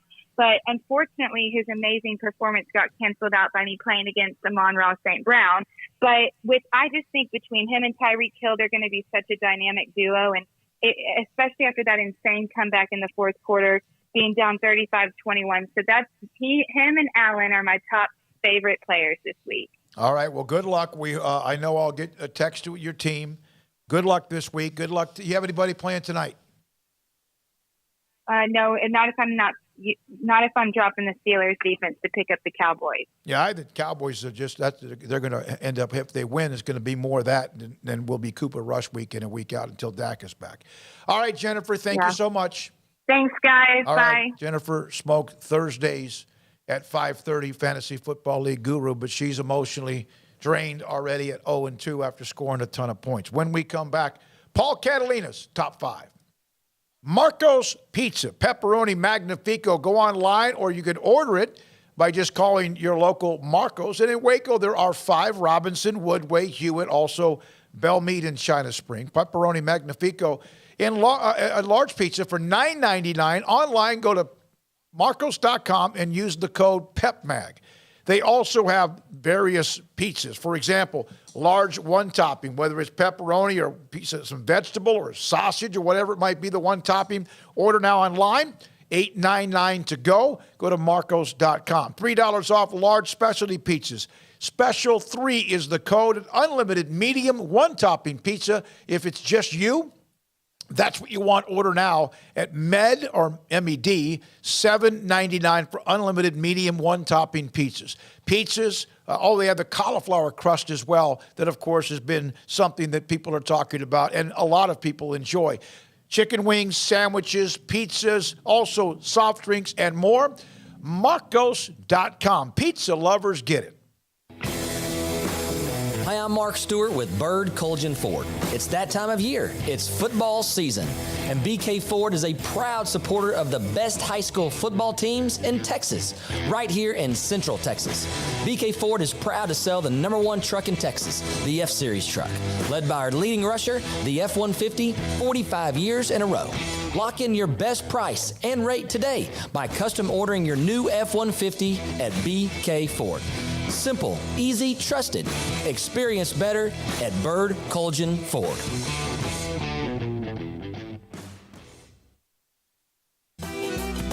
Shorty's Pizza Shack at 12th and Bagby is a homegrown, locally owned pizza place that's out of this world. Everything from the dough, the sauce, the sausage topping is made fresh in-house. Not to mention the amazing pizza pillows, the chicken wings are to die for. Try the Sikkim sauce, chili cheese fries or tots, plus great specials on food and drink every single day. Shorty's is also the perfect spot to watch the game with your friends. Shorty's Pizza Shack at 12th and Bagby. Tell them Paul sent you by.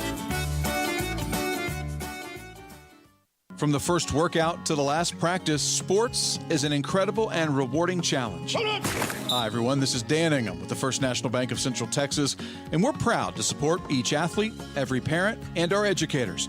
From families, small businesses, to the biggest industry, we're here to help. With remarkable products like mortgage lending, we've got banking ideas that fuel big dreams. The First National Bank of Central Texas. Familiar faces making local decisions. Member FDIC, Equal Housing Lender. Riverbend Liquor and Wine, Lakeshore Drive, North 19th Street, right behind the bank, is a hidden gem in Waco. If you're a fan of bourbon, especially local Texas bourbons, that's where you gotta go. Balcones, TX, Devil's River, whatever it is, they've got it. Riverbend Liquor and Wine, plus the best selection of craft beers in Waco, seasonally churned out throughout the year. Whether it's spring, summer, fall, or winter, Riverbend Liquor and Wine, best selection of craft beers, a speedy drive-through window, and excellent customer service. Find out more on Instagram or just go by and see them. Lakeshore Drive at North 19th Street behind the bank. Pizza, burgers, and Bears football. There's no place around Waco that serves them all other than Bubba's 33. Come show your green and gold and enjoy some of Waco's best food and beverages while watching your favorite team, the Bears. When real Bears fans get hungry, Bubba's 33 is the #1 spot for ice-cold drinks, hand-stretched, stone-baked pizzas, and bacon-infused burgers. Join us for indoor or patio dining. Bubba's 33, Waco's restaurant and proud supporter of Baylor Bears football. Sick 'em, Bears.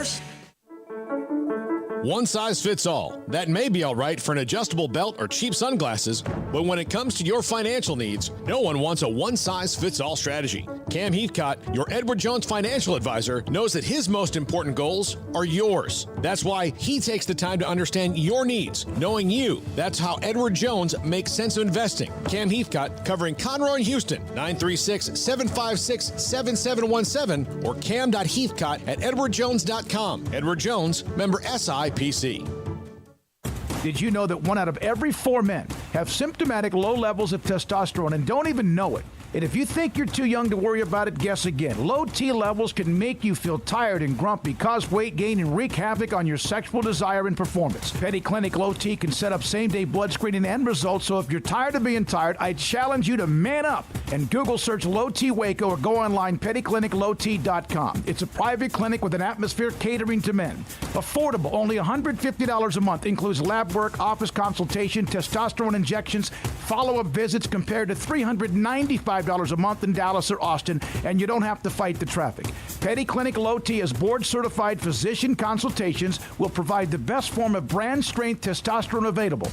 Contact Petty Clinic Low T today, just off Highway 84 and Old Hewitt Drive in Woodway. Petty Clinic Low T, helping men become the high-performance men they deserve to be. PettyClinicLowT.com or Google search Low T Waco. This is Paul Catalina's Top 5 at 5:55. Top 5 games of the weekend. This is a good one. This is a good weekend for games. There are some good games I had to leave out here, and my reasoning on number 2 is I'm interested to get into it with you guys. Number 5, Clemson at Wake. These have been the best 2 teams in the ACC the last 3 or 4 years. Wake Forest has Hartman back, their quarterback, and Clemson looks like they're improved on offense, although they have not played anybody yet. So I think this is going to be interesting to see how both these teams kind of respond to each other. And Wake had a knockdown, drag-out game last week against Liberty that I don't think they completely expected. So should be an interesting one in the ACC and jockeying for position for the ACC title game early on. Go ahead. I think it's an interesting game, but I don't know. I need to see a little bit more. This is not one that really tickles my fancy all that much, I got to be honest. Clemson's, they looked a little, up and down, obviously, compared to their normal standard. Wake's, a good story. I mean, the whole Sam Hartman thing at this point, but it's a little early for me to think of this as like a big game. I understand the positioning, but it's just kind of, it's there. I mean, I'm sure we'll garner some interesting thoughts on Clemson, especially out of this game, but it's just kind of there for me. If Hartman wasn't back, would this be on the list? No. Hell no, man. No. And even with him back, it's still I think it's fine. It's fine. It's just not one of my games that I'm like, yes, I can't wait to see this one. Yeah. And look, Baylor and Iowa State isn't on the list for me this week. And I'd much rather watch that than watch this game right here. But because we've talked about that ad nauseum, and I wanted to do something else on the list, but that one's probably in the top 5 best games, evenly matched, but we talk about it all. Okay, Clemson, I know you said their offense has improved, but at times does it appear as if they struggle to score? It appears that they don't move as fast as the other big-time Wake offenses. Forest has played VMI, Vanderbilt, Liberty, but they obviously can put points up. Now, can they against Clemson? Yeah. If this gets into a high-scoring, Wake's problem isn't scoring. Yeah. I think it's stopping people from scoring. Okay. Can they get in the way a little bit? Number 4, I'm very intrigued by Texas at Tech, even though I think Texas could put some distance in this thing because of their running game and their offensive weapons. Hudson Card is probably going to start at quarterback. I mean, I don't believe Ewers is going to play this early on after that injury.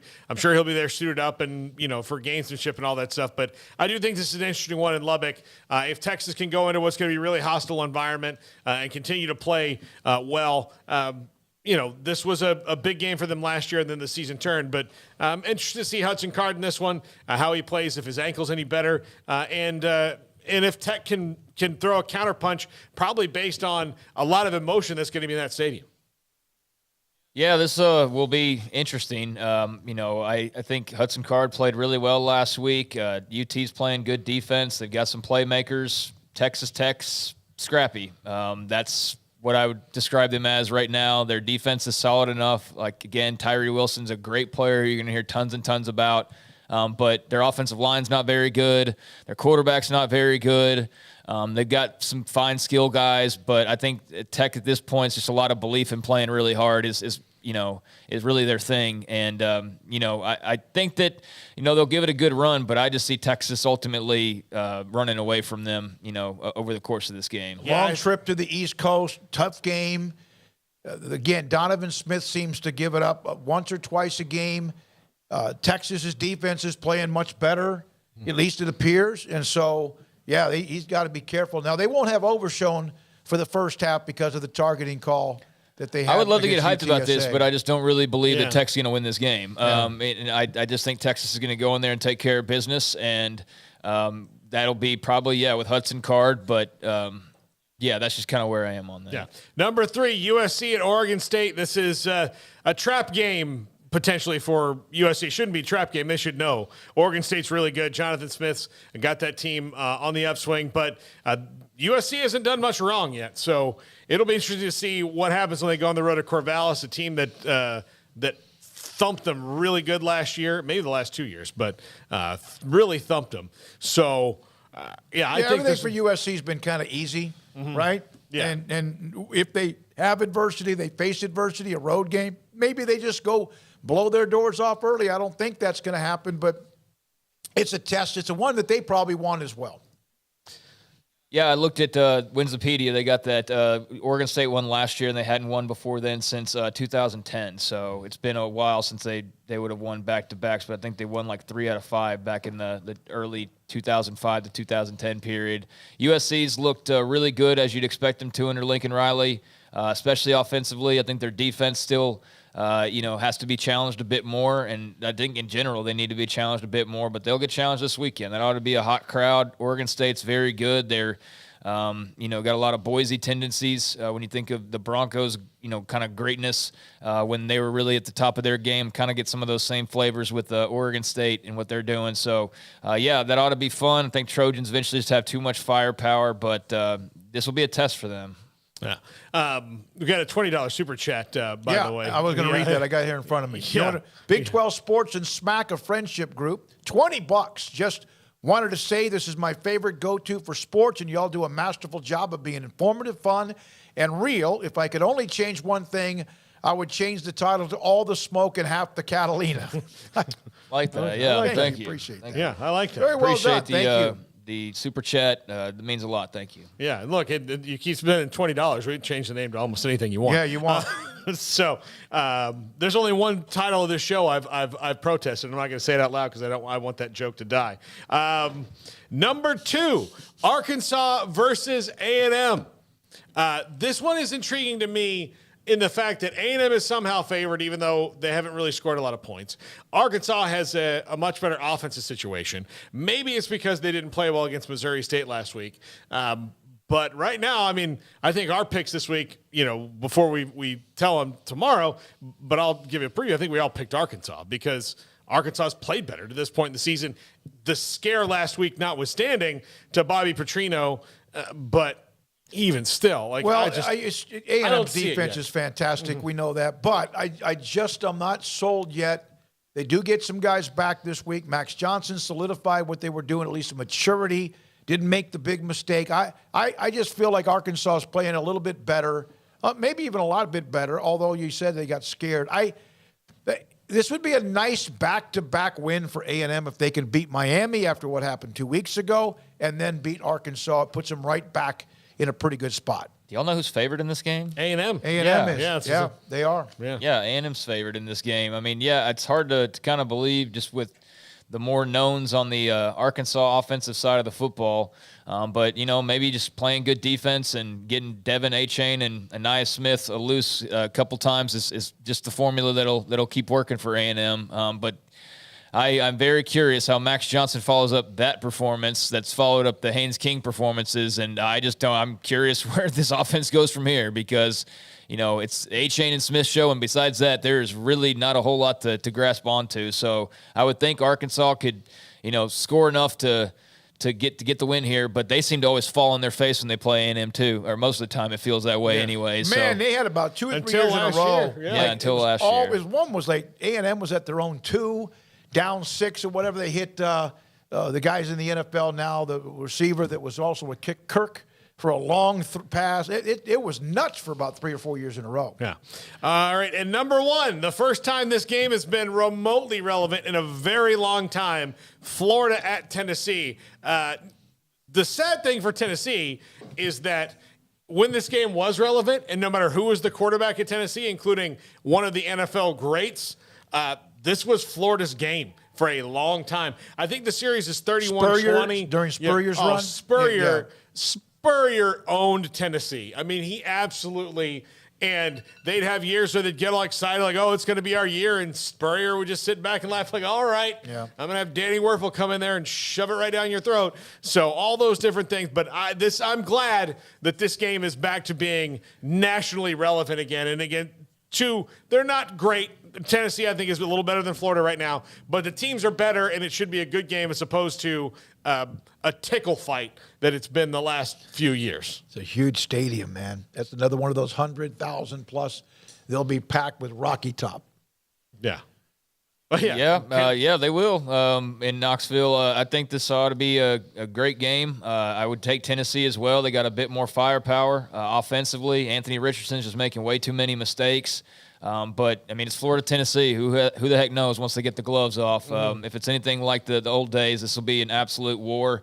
But, yeah, I would think the Vols have to be the favorites here. And a great game in the battle for who's going to basically try and contend with Georgia in the SEC East. So an important game for both teams right here. BYU and Utah Tech, $2. Super Chat, Hawaii to the Big 12, Hawaii Bowl tie into a $400 million stadium, and also go BYU. I got to get that stadium built first. Well, they'd definitely be in the same division then, Hawaii and BYU. But yeah, that'd be nice. I'll take dibs on the Hawaii road trip coverage. I'll grab that. Also, I didn't put Kansas and Duke on this list, even though that's where one of the pregame shows should be, because I don't think it's going to be a good game. I think Kansas is going to whip Duke. We got to go. I need to make an apology to Big Noon Kickoff because they didn't do the easy, lazy thing of going straight to the SEC. They are actually going to be at, Michigan, Maryland, I think, is where they're going to be. But I still maintain what I said about nobody being at Duke, Kansas. I'm glad not everybody's at Florida, Tennessee. I thought I read that earlier this week. That's where Big Noon was going to be. So I'm glad I was wrong on that.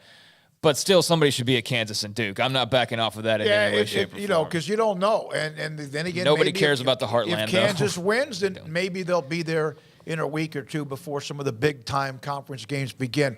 For Paul, Catalina, Craig Smoak, Jacob, Levi, Emery, Jack, Garrett, and Faith walked in a lot of ways. We appreciate everybody who's a part of it. The chat room was fantastic today. Thank you to the text line as well and our sponsors. I'm David Smoak. Good night, 365 Sports, 1030 CW channel. It's Sports Tonight.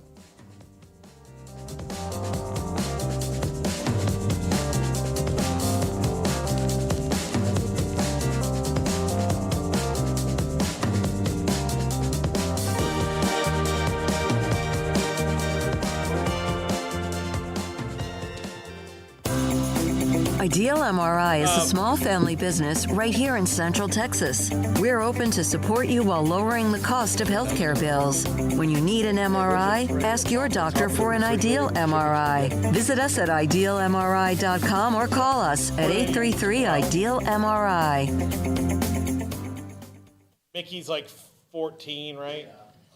Okay.